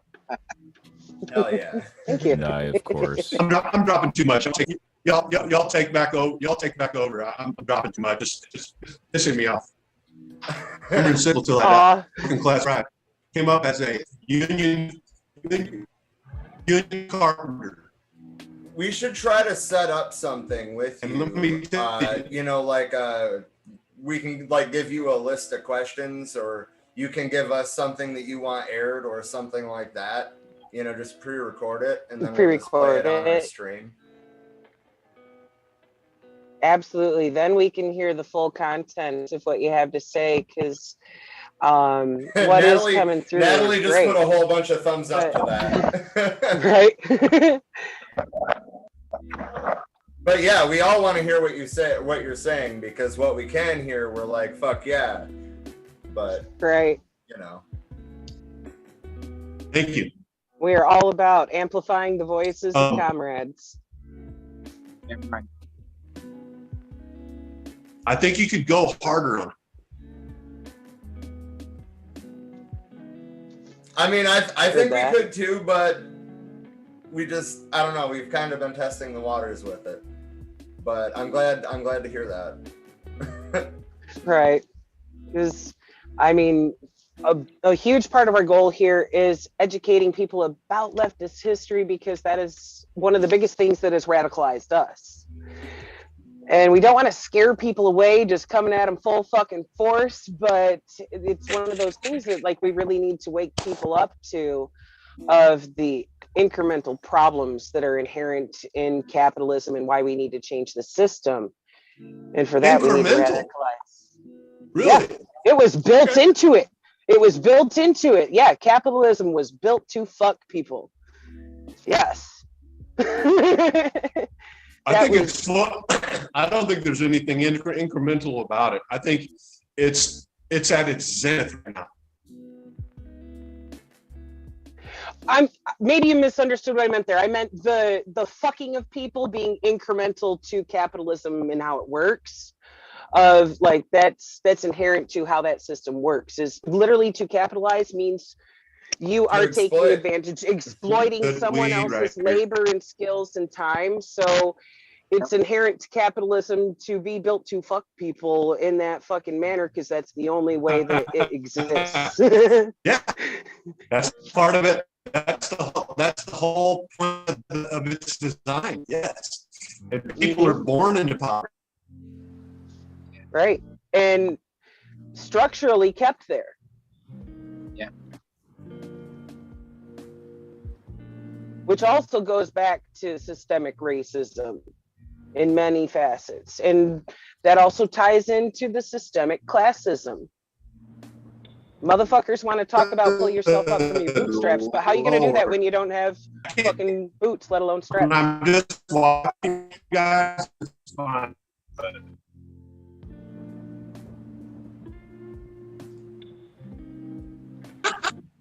Yeah, we're losing you again, Jay. Here's my boots right here. But I wore work boots and strapped them motherfuckers on my feet for fucking 30 fucking years. And now I'm a happy, collective farmer. I love it. I walk around, smoke weed all day, take care of my chickens, my tomatoes. That kind of self-sustainability. God bless Texas. By God, I mean myself. Right?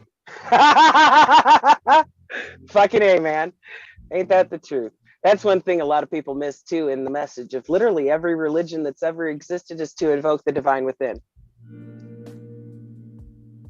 Just gonna point that one out there. Religion is fascism. Yes. Yes, that misses the entire point of the spiritual facets that were built into it and the metaphorical lessons. And it all comes down to, how do you choose to happen to the fucking world around you? And are you going to feed the good or feed the bad that is within you? Your choice.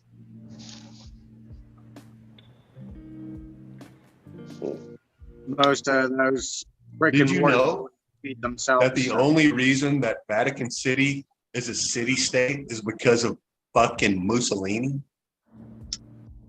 Yep. I did not know that, but I'm not even remotely surprised.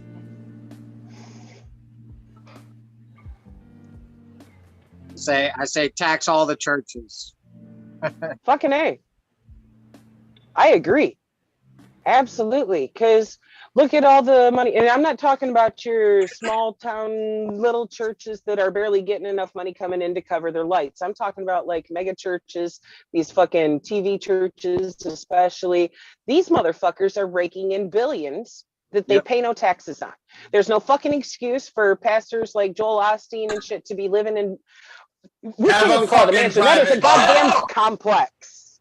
Right. Yeah. When Creflo Dollar is out there fucking hollering about how he's already got a jet, but God told me he needs a new jet, so give me some money to get a new jet. I need to update my shit.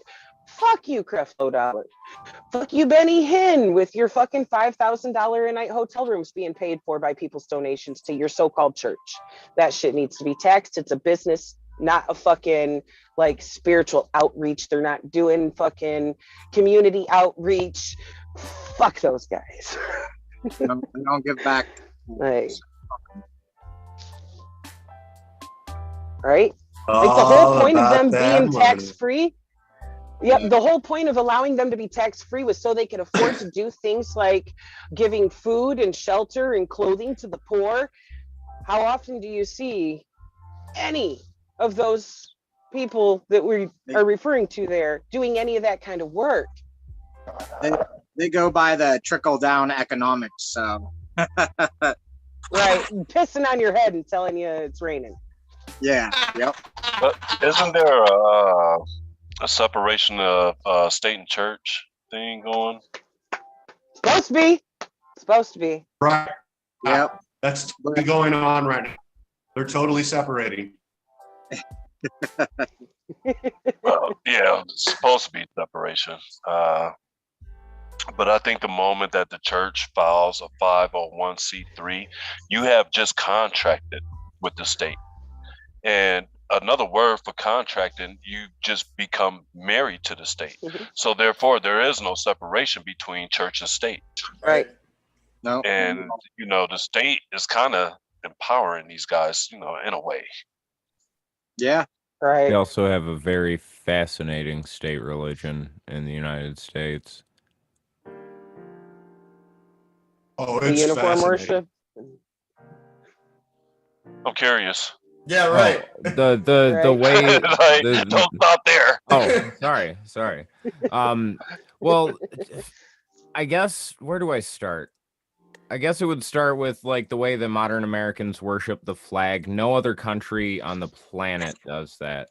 And it's strange. It's so strange. There's been a couple. I mean, Germany did in the 30s. You know, there's been a couple, but they're always on the wrong side of history, guys. I mean, right. Like, what those gets are the me, bad guys. Those are the bad guys in the Indiana Jones movies and shit. What gets me is we make our children say the Pledge of Allegiance to the flag. Yep. Yeah, that's some indoctrinating shit, dude. And then we also build monuments to former presidents that are like blatantly pagan, neoliberal imperialists. Yeah. Okay, so like, let me just say something about indigenous sovereignty real quick. Okay, we took the Black Hills, which were sacred, right, and then we carved fucking white guys into them. Mm-hmm. Yep. American audacity. I mean, shit, we fucking gave them blankets filled with smallpox. Like we were doing something good, but we knew, and we were killing them on purpose. So. Right. It was this genocide. country was founded on the genocide of one complete race and the enslavement of another complete race. But you know, I want to go back, and I do find it very interesting about the religious part of it, and the state, you know, having a religion and people like the dogma, worshiping flags and all. Yeah, that shit is kind of deep when you think about it. Well, they literally warped kids' minds. I think we're eventually starting to wake up now and realize that shit is totally fucked, you know? So, right, trying to It's trying to indoctrinate kids generations. into being flag worshippers and bootlickers. I You mean, know, we- and that's crazy because it was just recently an issue with the sports and all that. Them not kneeling to what was it, the what do you call it? I'm sorry, I just National anthem. yeah, the national. Yep. But You yeah, said but that too. like when Trump had his rebuttal about it, for some reason he always mentioned like the flag, like this word flag always came into play. Yeah, they're And it wasn't just disrespecting the national flag anthem. Because it's they an know emotional the song. trigger. Right, Yeah. right, and it's like he's almost like he's a reinforcer of like the state religion. You know what I mean? Like he's one of their fucking preachers. Yep. He's gonna get Right. the people minds. You Do you know? remember that time he made out with the flag? He was like hugging it and shit and stuff. He gave it more love than he's given any of his children. Yeah. Oh God. You I know, will you say want to in know what my appropriate way. absolute favorite moment of Trump as president was? When his dumbass looked directly When he- at an eclipse. When he shit himself. That was probably the best part.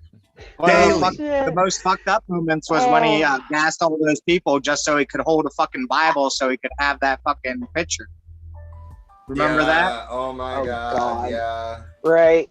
Hey, what? Holding up the Bible. My favorite.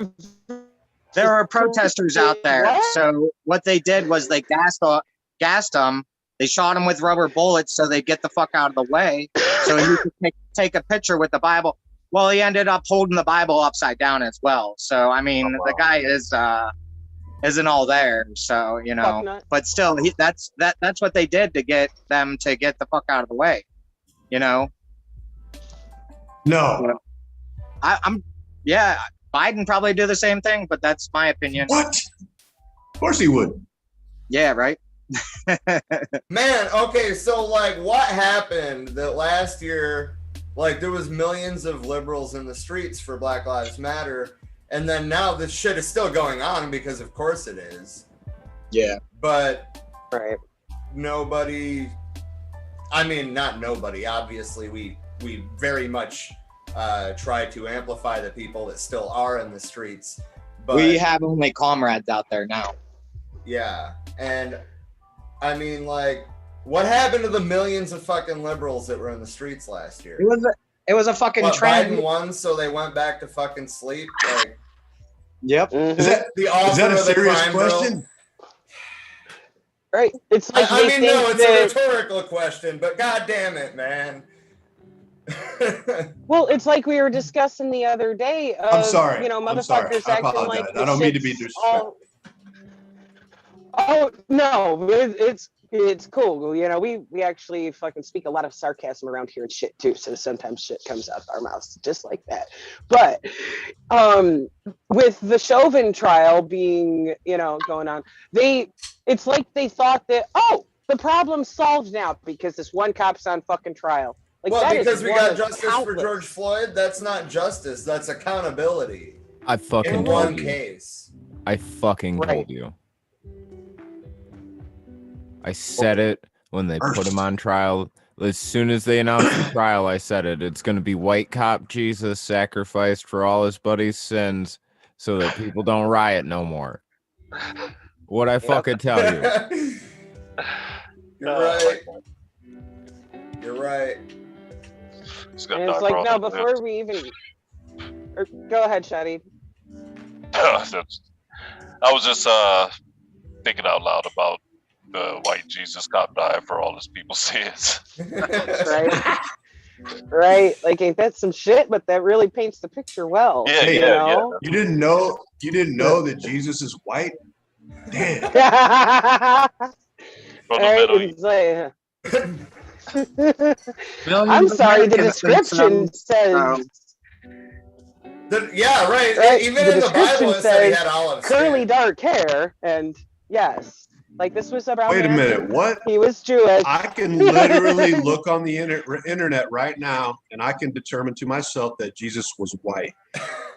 That's all a joke, of course. That's a joke. Just joking. Right. Just joking. I know And the it truth. kinda I looks agree like with you. me, no, I'm just playing. It's very good. I like being around like-minded people where we know what we mean, even when we're sarcastic. It's nice. Right. Not everybody picks up on it. Some people will be like, "What the fuck?" And it's like, dude, sarcasm. I personally believe all patrols should be completely armed, and especially black folks, and say fuck it. Fucking A. Anybody mind if anybody else want a vodka and soda? Want to make Hey, one? look. You want one? I found the white Jesus. He's right here. All you had to do was loosen the hair. Hey. Hey, man. Jesus wasn't a snappy ass ginger. Yeah. That's Jesus. He wasn't a That's dinosaur. Jesus rode dinosaurs. Right? Listen, With nowhere laser in the Bible, cannons on. nowhere in the Bible does it say specifically that Jesus was not a velociraptor. I've read the entire thing multiple times, and I can confirm without a fact or with. Well. Now you said it right the first time. Oh fuck! Remember that Russian standard vodka. Oh shit! Remember that background Dean had of Biden riding those velociraptors or whatever it was, those dinosaurs? I do. Oh, Man, I want to show you miss guys. I got to show you guys. I told Lord Sterling that I was going to use this background from now on when we do the Zero sugar. the current event streams, and I was just going to argue with you. Oh my god! It's actually a picture of me. Look, there's little me, child soldier me. Yeah, that's an In-N-Out Burger Cup because that's Dear how God. we roll around here. Dear God. Jason, I just have to say, I salute the dress shirt and no pants. That's fucking great. I'm wearing pants. I'm wearing pants. Oh, it looks like you didn't have no pants. Yeah, it on looked you. like you weren't wearing pants. I just wasn't going to say okay. anything. I was going to be polite about it. Man's in his own house. If he doesn't want to wear pants. That's a this shirt is I was not just this thinking shirt it is goes not real a good dress with shirt. vodka. It's a work shirt. It's a very light material. And it's very hot here in Texas. And it kind of makes me feel kind of fluid and cool and nice. And it's real light and it dries real quickly. And you know, people are like, why do you wear all those shirts all the time, Jason? And I'm like, why the fuck is it any of your fucking business what I'm wearing? I don't say that to my neighbors, but I wonder that when they're staring at me while I'm working out, because I wear like Ooh, here we go. Here we go.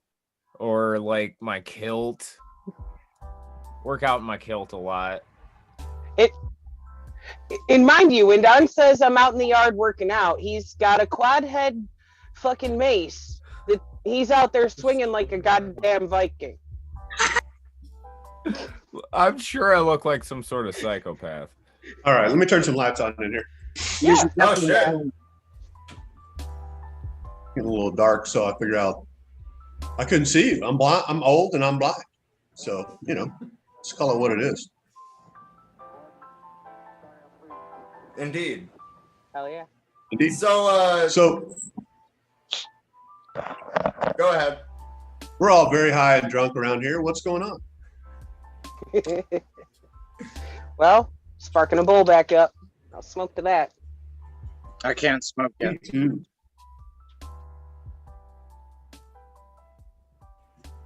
That's what I'm saying. I'm afraid to talk a whole lot because I get shut off. So I would love to talk more, but I think it's maybe not.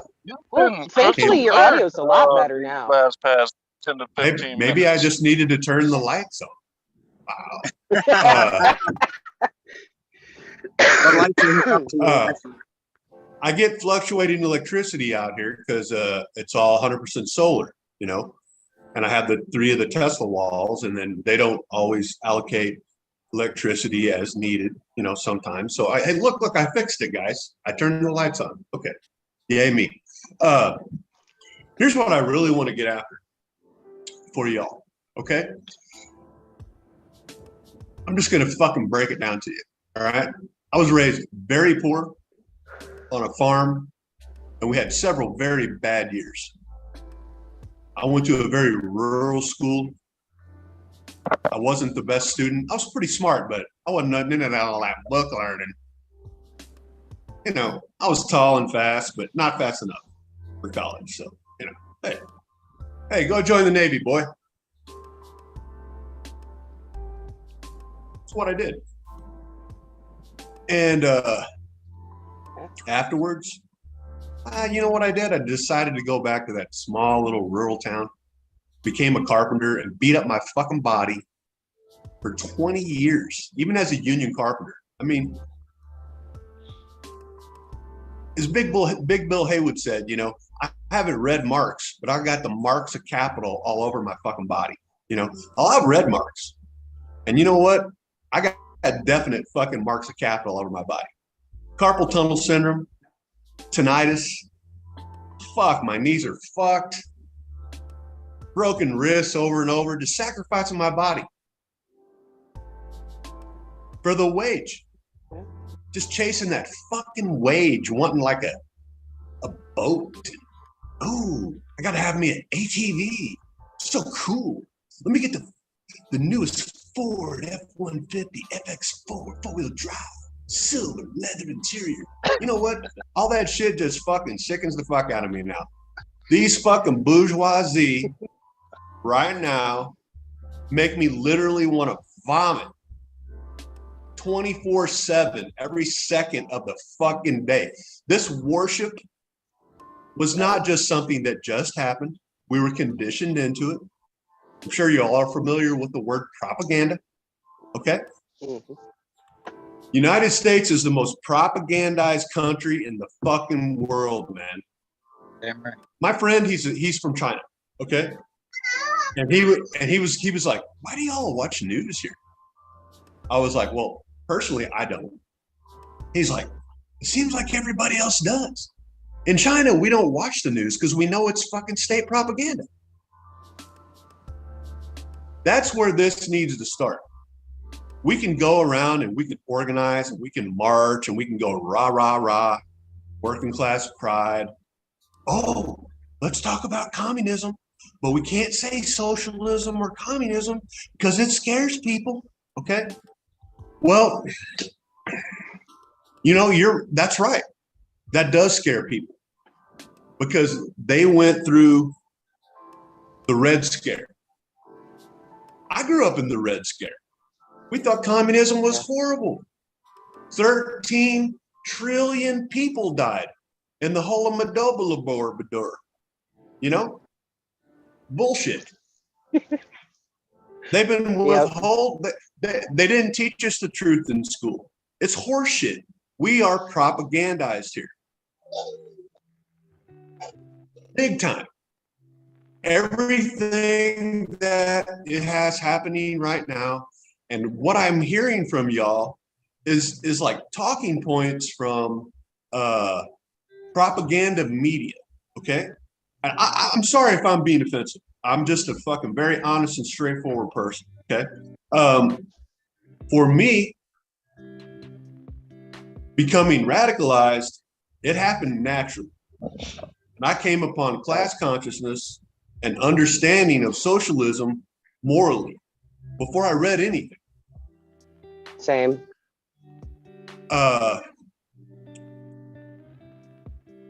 Currently, we have a lot of leftists and a lot of socialists, or as I call them, like bread tubers, right?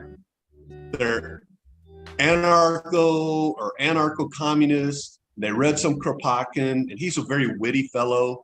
And his participation and creation of the Paris Commune was fantastic. But his writing is very dry, and it's just more like anarcho, do nothing, sit out in the field, smoke weed, and stick corn cobs in your ass kind of thing, you know?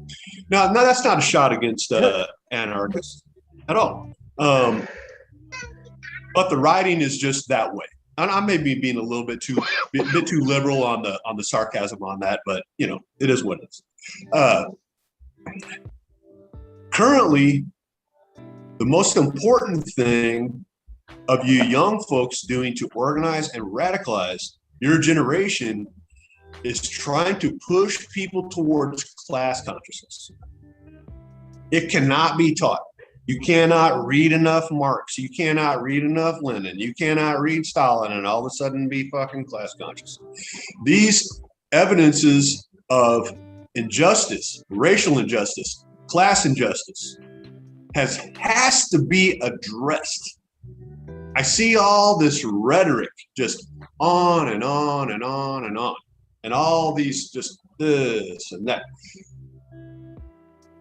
As soon as you can push people towards true class consciousness, then victory will be had for worldwide socialism and gay space communism. Fully automated gay space communism. I didn't write that. That was just totally improvised. So wait a minute. Are we talking about gay space communes? Well, yes, that's kind where of you're going to find the space goats. That's kind of a meme, you know, where you know, Lenin legalized transgender and homosexuality in the Soviet Union. He recognized that they were not apart from a class. They were people who deserved human rights, who were absolutely included in being a worker for the good of the people and the state. Right. He did that in 1918, man. And here we are 100 fucking years later, and we don't have a brilliant, experienced, old fucking crusty, salty motherfucker who's just gonna grab some fucking people by the balls and go, what the fuck are y'all doing, man? All the rhetoric means nothing. Nothing. What matters is direct action. There's a reason that term was very popular in the 20s and the 30s. Direct action. It was very popular here in the United States. In the midst of the Great Depression, mass labor strikes, mass fucking homelessness, mass unemployment. Guess what? You know what happened?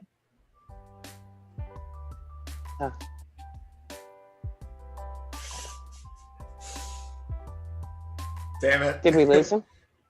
He's back. Sorry for the drop there. Hello? Yep, we can hear you again now. Hello? Yeah, sorry about that. There you are. The whole reason that Roosevelt was able to get the New Deal in place is because he got the capitalists to concede that without this New Deal, the United States was going to collapse and capitalism or communism wasn't going to prevail. And the capitalists conceded. And we got the New Deal.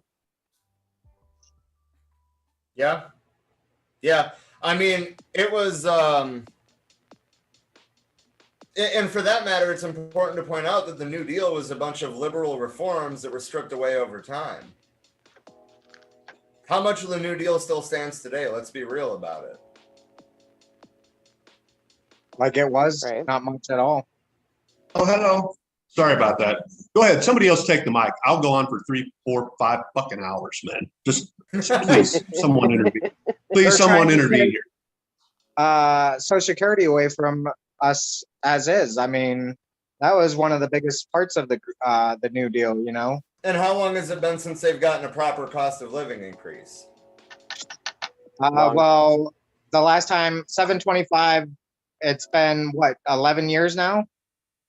I think that's when 11 years ago, 12 years ago, they raised it to $7.25. I mean, and even then it wasn't a living wage. Well, So- right, but I thought we were talking about Social Security. But yeah, I Oh, mean, the Social minimum Security? wage, if you look at, like, I forget what year it was, but at some point in the 60s, the minimum wage was 6 silver quarters or $1.50 an hour, right? Look at the fucking value of, look at the buying power is what I'm trying to say, of that $1.50 at the time. And then look at the buying power of $7.25 now and tell me it's enough. No, it's lower than what it was at a $1.50, you know. Mhm. So, I mean, Imagine to put it in today's dollars. Imagine, if you will, that you had 1.5 ounces of silver per hour. Yeah, that's a lot more than $7.25. Right. I would like to be paid in that much. Right. Silver. I want to see silver somebody and use that when they gold go for a job interview and they ask, you know, like, so what type of wage are you expecting? I would like 1.5 ounces of silver an hour. If I'm not mistaken, Jay, you have to pay him in gold or coins. Y'all know what I'm talking about, the solar guy, Jay. I'm sorry. It's hard to hear you. Oh. Okay, I'm sorry. So doesn't Jay get paid like that? Doesn't he demand that you either pay him in coin, gold, or silver? He will not take American money or checks. Yeah, if he's still doing that, I mean, I'm sure he is. What am I saying? Right. Our money also He used to be demands- based on the gold standard. Right. So now it's based on oil. Right. Petrodollar. There's no more gold left in reserve to cover any of that. Ain't been for No. years. No. And Federal well, Reserve, then we got to baby. factor in, right? We got to factor in that Federal Reserve is no longer federal. It's, you know, No longer. a It never private bank. was. And a No, lot it of never people was, are yeah. unaware. Or well, I guess I should fix how I said that. It is no, the entire system as far as the production of money is no longer governed by the actual government and by the people. It had been prior to the Federal Reserve coming into existence and taking over that. But the Federal Reserve is not federal at all. It is a fucking privately owned It's not a bank constitutional that- authority either. Only the Treasury can mint money. Right. Right. Oh, But let the her go. killer Let her part go. is- Let her go on this. Every fucking dollar that they print or, you know, digitally produce to put, you know, add some zeros to this bank's fucking money, every fucking dollar comes preloaded with interest. So think about this. There's never going to be as much money in circulation, in existence, as what is owed back. When that Why do you think the Republicans and the fascists in general hyper focus on the national debt? You don't have to say Republicans or Democrats. You can just say fascists. Right. You're right. Covers them You're all. right. Covers them all. And it's because that is built solely for a few hands to directly profiteer off of literally every fucking drop of money that is in our entire financial system. Blood. Yeah. Blood of the proletariat. Blood of the working class. Yep. That's They're what bleeding you dry. American dollar is based on. Period. This is a nifty thing I learned from Jason, the other Jason we were referring to a moment ago, that only receives pay in actual gold or silver coins. He had pointed out that, God, where did it go now? I had a brain fart. I'm sorry. That just Navigation smoke glitching. another one. It disappeared into the ether. It'll come back. What's that? Yes, my brain's glitching. Shit. Where did that thought go? Somebody else take it. It'll come back to me. It was something that came to mind because of what you said about the blood. Smoke another one, Trisha. I'll smoke one with you. Okay, let's do that. Maybe that'll draw the thought back. There's no structure. It's all fluid, baby. Just do and Right. say what you want. You're my sister. You're my comrade. Camarada. Forever. Do as you wish. Indeed. No one Well, is I'm gonna judging hit you. this bowl. Right. Everybody here, well, most everybody here knows I get brain farts like that all the time. Closed head injury. I didn't even think about it for a second. Well, with the shit that's going on as far as the monetary system in this fucking country, it goes back to what I was saying earlier about getting fucked being inherently built into capitalism. That entire structure from the start exists solely to keep you perpetually indebted. Oh, here's the thought that came back. Okay, when you get a fucking social security number, you are literally registering yourself as basically an indentured servant of the fucking state, and they can thereby take loans out against what they anticipate you to produce in wealth during your fucking lifetime. That's fucked. Well, I'm glad I am not going to meet those numbers. So. Right, fuck your loan. Hey, newsflash. The billionaires and the bourgeoisie look at us like farm animals. They farm us. Oh, and yeah. They perfected it. Yeah, They're dude, so we good at literally it. live in an open air They're prison. so good at it that when I say it, everybody's mind's blown. Oh, Right. No, I've Your always social said security that. number is literally your chattel number.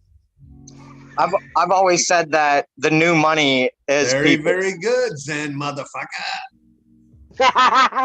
Thank you. That's our brand. That's our brand. Number 432727477K7. Yep. You are now this number. You are not keep even a in mind, person. The It's cognitive You're not also a a person mental construct. recognized in this country unless you have your number. Yeah, it's also a mental construct, and it's like a program. Like, just think about this concept. You can't have a number. They're not tangible things. There's something that's constructed in the mind, but you can't grab it and put it in your pocket. You can't pass it to your friend. It's something that can only be known. And technically or realistically, we can never have numbers. We can never possess them. Numbers is like a mental we can only know numbers, but we can't have them. And when they trick us into thinking we can, I think, that needs to be defeated. Like, there's this certain fucking belief system that we're programmed with that turns us into the fucking farm animals that you speak of. We just give them free range. We haven't been turned Right. into farm animals. We were born into it. Born into it, okay. But you're not born like that, are you? Or do you have to be programmed? Well, according to the current class system that we have, yeah, we're absolutely born into abject poverty. I think it's both. I think what you're saying is correct, and what he's saying is also correct. We are born into the class system that we are obviously born into, but we're manipulated from birth to believe in those class systems. Because Right, 'cause truly, if there they are no don't- class systems. There's no fucking thing as money. We have And the if they- power because we are Sorry. the many. Hey, If they Shadi, don't indoctrinate you into that line of thought, then they can't get you to stay in line and keep participating. That's a That's where I thing. was Being born into it isn't enough. You have to be indoctrinated. You have to be trained of this is how shit works and this is your fucking role. Because But you guys Yeah, are if you're you right. weren't conditioned, our role If you is weren't as a slave conditioned to to the it, you'd wage fight back. masters. Yeah, but we Right. don't have to be that. if we weren't trained to be that way, we absolutely. wouldn't have to be that. So, Hey, Shadid, is Right. that a memory foam mattress you're laying on? I have no idea. Okay, because it looks comfy It as looks like- shit. And you Yeah, were I sitting believe there it for is, a while. You were sitting there for a while, and I just thought maybe that's like his avatar or something. And you weren't moving, and then all of a sudden you moved. I was like, oh, that's not an avatar, man. He's just laying on a fucking mattress chilling. So I was Right. like, man, that looks like a comfy ass fucking mattress if you don't move for like 10 minutes. That's just my opinion. And Austin, you're absolutely correct on that. The weirdest thing, it's like this, man. I can't make y'all get like absolutely class conscious. It has to happen naturally. Zen, I don't know your real name. You're Trisha. like right there. Huh?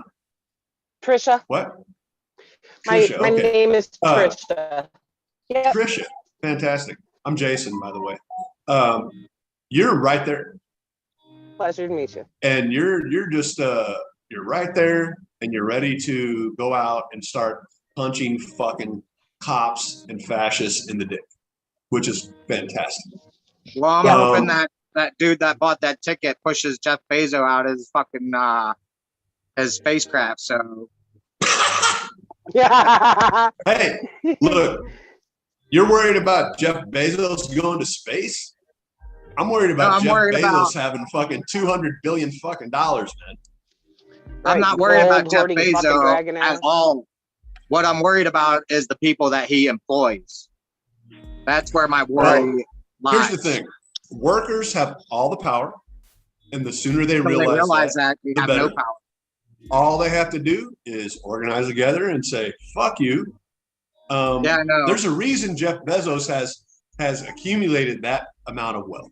Okay. It's partly because the workers have refused to organize and unionize. Okay. Yesterday, the Teamsters announced that they're going hardcore to organize every Amazon employee in the United States. Fuck yes. Then they will have Fuck yeah. bargaining power against Amazon. And Jeff Bezos won't keep doubling his wealth every 3 months because the wages will reflect that as workers. He could set a precedent by allowing it and paying his employees a fucking unbelievable rate. He's literally like Batman right now. He could end world hunger. I learned he could end all homelessness for 30 fucking years. I learned recently 10% of his wealth. He could have paid every employee $105,000 with the money he made in the 8 months at the beginning of the pandemic. Oh, I think that's horseshit. I think it's way more than that. I think it's more than that too, but I don't know how many employees he has. I think it's probably like He $4 has or $5 the million. second largest employees in the United States. I think it's $4 or $5 million. I think that he is smart enough and has good enough people around him that he can introduce propaganda like that to make himself not look like a fucking goddamn exploitative parasite. Amazon, I hope they get that union because that will start a precedent for other places like Walmart and places like that to get unions in there too. But I used to work for Walmart and they literally showed us anti-union videos. So I know just this like is they showed Amazon. I know that the video on Facebook lags behind, but I want to interject to what was just being talked about a minute ago. Jeff Bezos, what the statistic was, is that he could have paid all of his employees $105,000 a year with the money that he had from that he made off the first like 6 or 8 months of the pandemic and still be the richest in the world. Yeah. Excuse me. Yeah. I knew there was another part of it. Anyway, though, we got really off topic, which is cool because I really dug this conversation. Oh, sorry. That's probably my fault, man. I'm sorry, no, man. it's okay. No, it's cool. It's cool. It's actually not really off topic because we are specifically bringing to the table the dialectical materialism that is Now, there you go. inherent to, you know, Let's talk everything about that we that. need to do to fix this fucking situation. And that is a core part of this series on dialectical materialism and the Black Panther Party. It's part of those rooting foundations. So to be able to bring it into the present is not off track at all. This is fucking beautiful where this conversation has gone. We need to be But the more point like is, Black Panther though, Party. is that we're over 2 hours, and we usually try to keep these about 90 minutes. Oh, he got to go poop or something, probably. Now we can talk plenty long enough for him to go take a shit and make it back.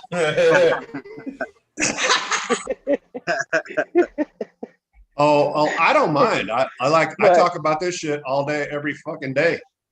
Right. I walk up to somebody. First of all, I don't shop at Walmart for my moral stance.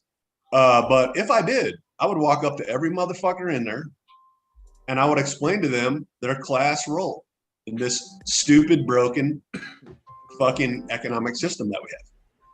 Yeah. And I know people, but I don't fucking give a fuck.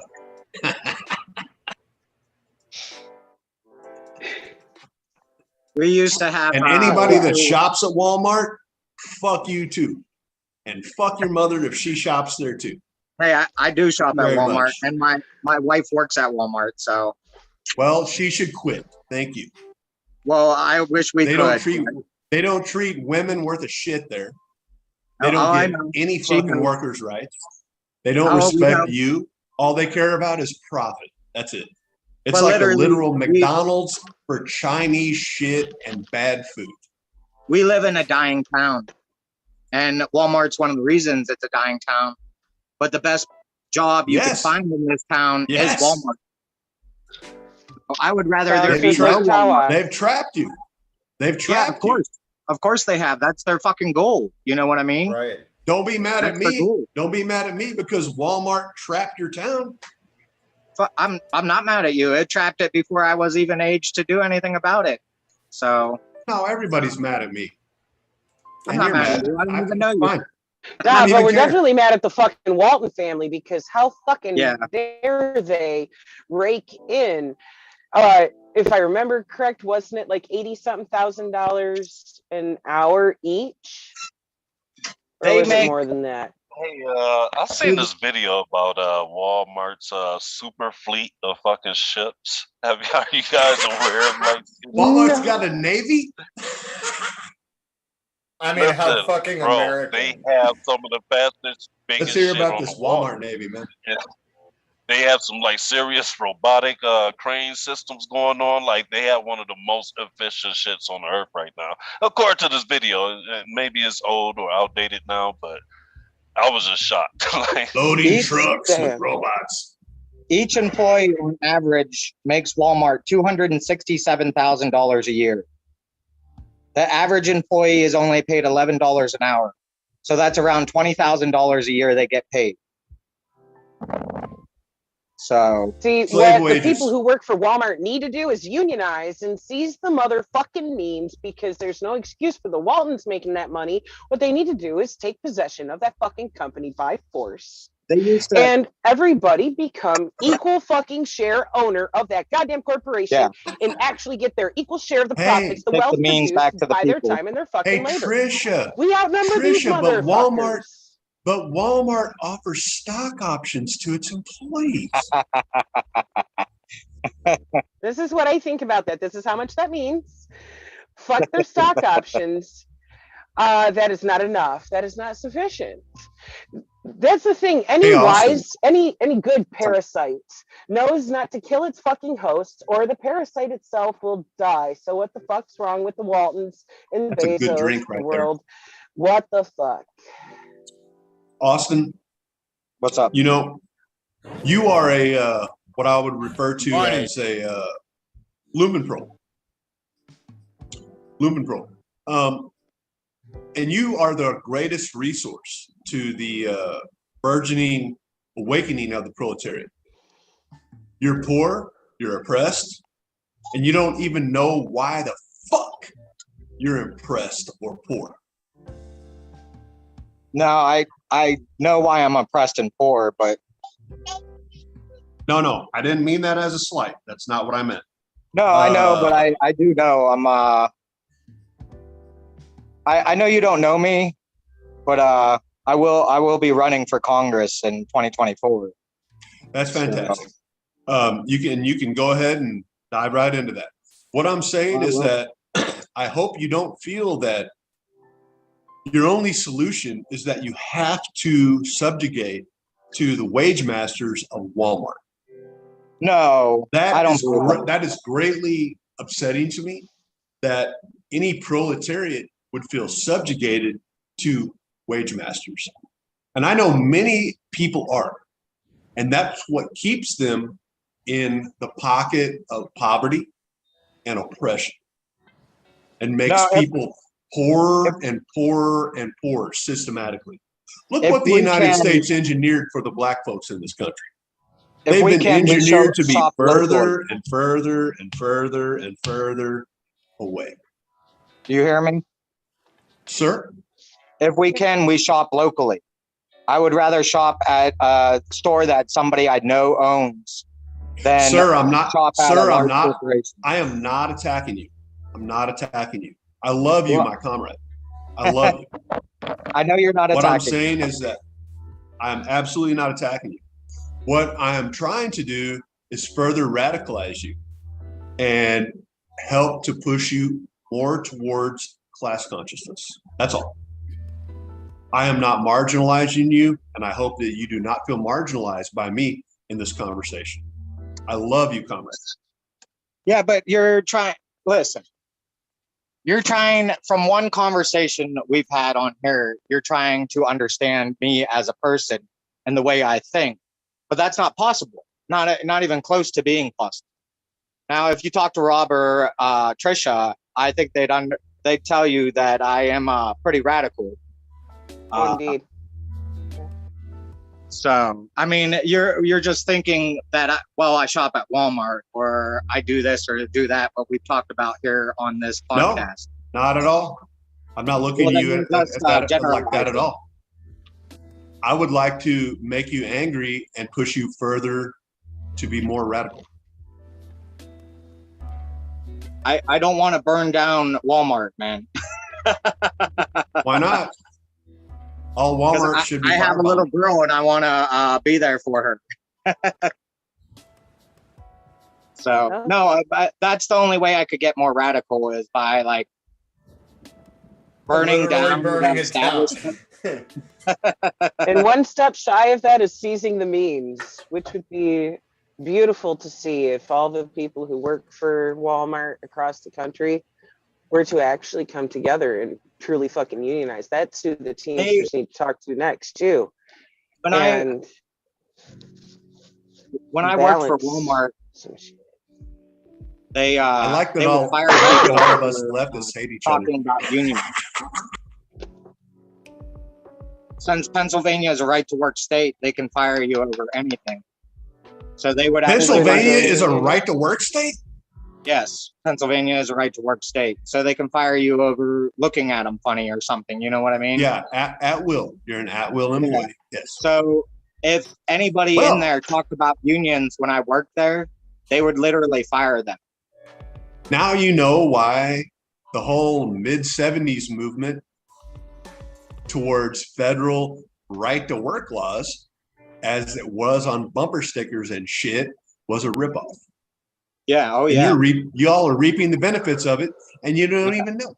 Your parents and grandparents voted for that shit. Yeah. That was a bullshit fucking law that they put in. Right to work is a ripoff. Yeah. It makes wages lower, and it increases poverty.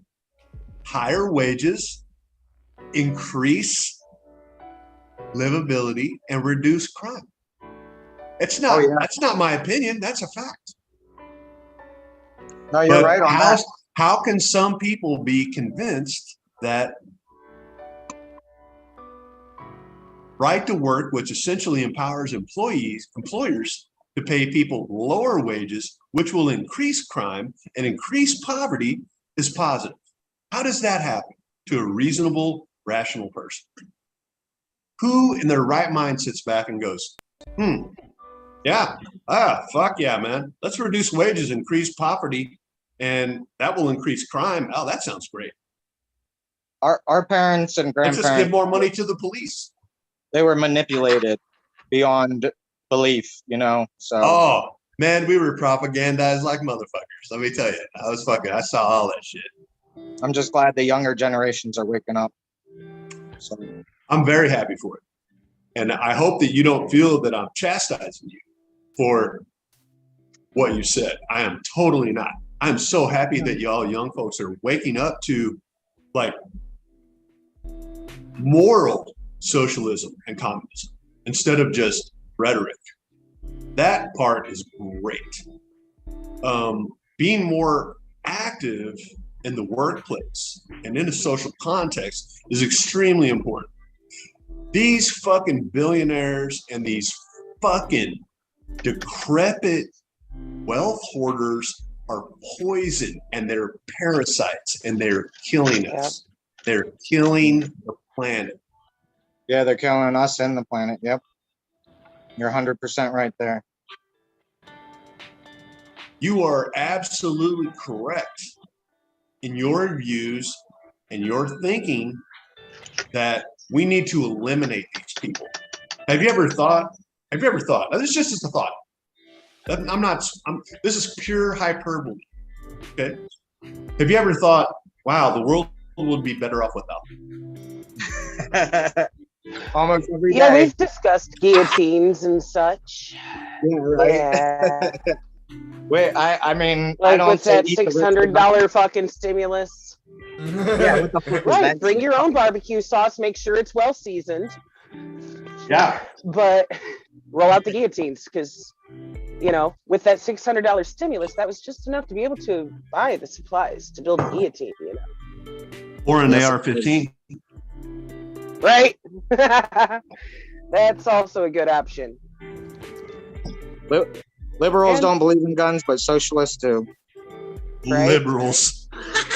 Right. Liberals. By liberals, do you mean fascists? Yep. Yep, exactly. Remember, y'all. Here, hold on. With my this is like 3 days at In-N-Out Burger Cup. Okay, that's just a regular fast food cup right there. 3 days reusing that. Look at that right there. Hey, Little lemon lime Waterloo, very good shit. In-N-Out pays their employees pretty good, I heard. What? In-N-Out? In-N-Out, yeah. 18 to $26 an hour. Sure. Yeah. Nice. Now, there are certain companies out there that are more progressive and very forward thinking. Personally, myself, when I became completely class conscious about, I don't know, 10, 12, some years ago, man, where I was like, what? Hold on a minute.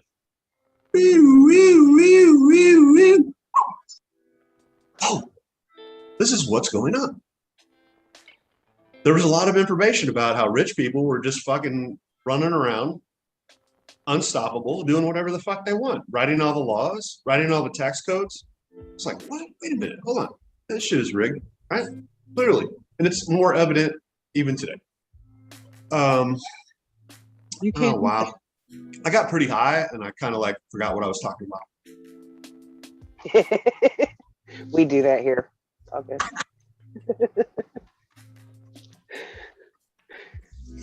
Let me try to circle back around on this. What personally, I would love to see more of y'all going out and trying to radicalize other people. Like all these protests and all these marches, all this shit, horse shit, okay?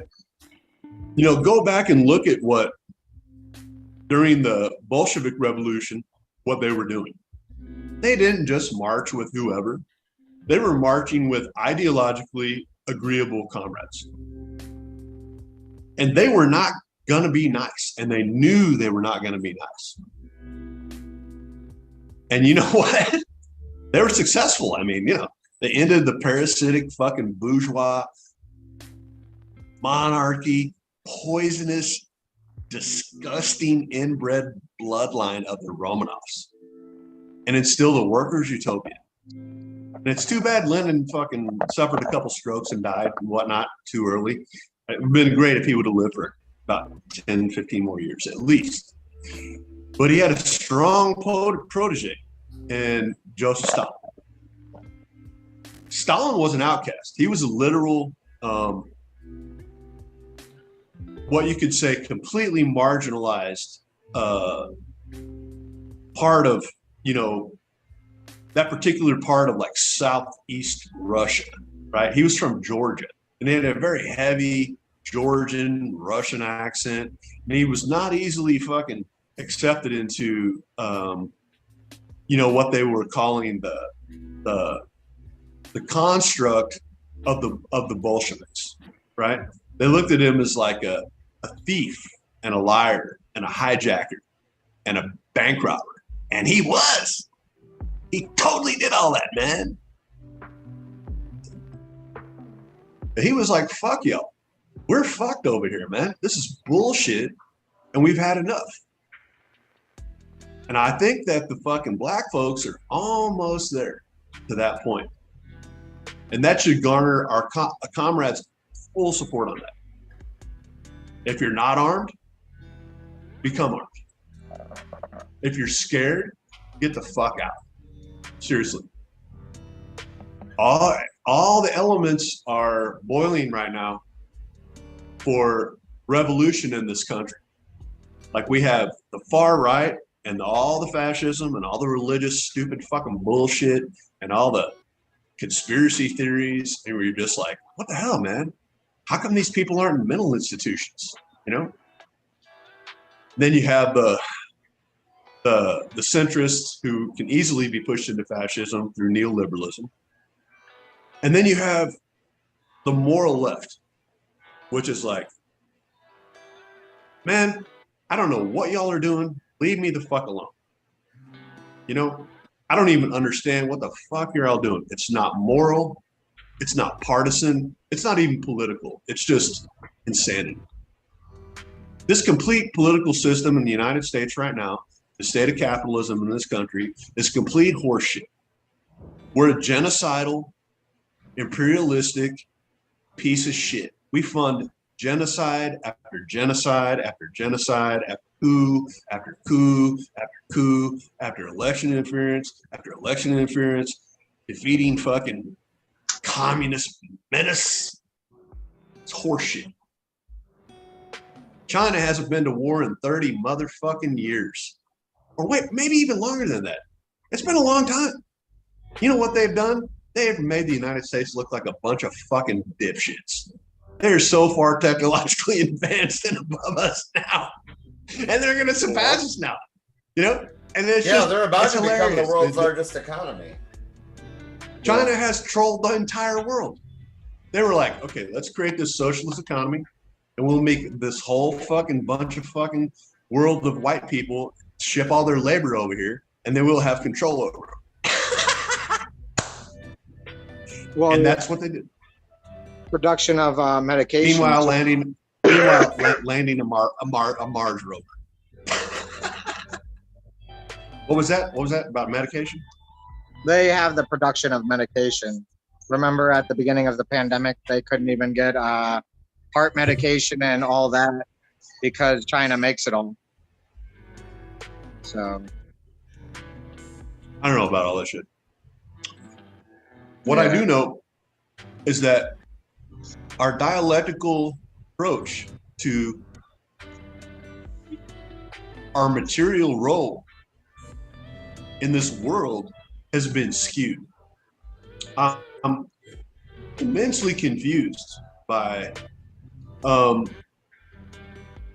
the racial divide that keeps happening. I mean, it's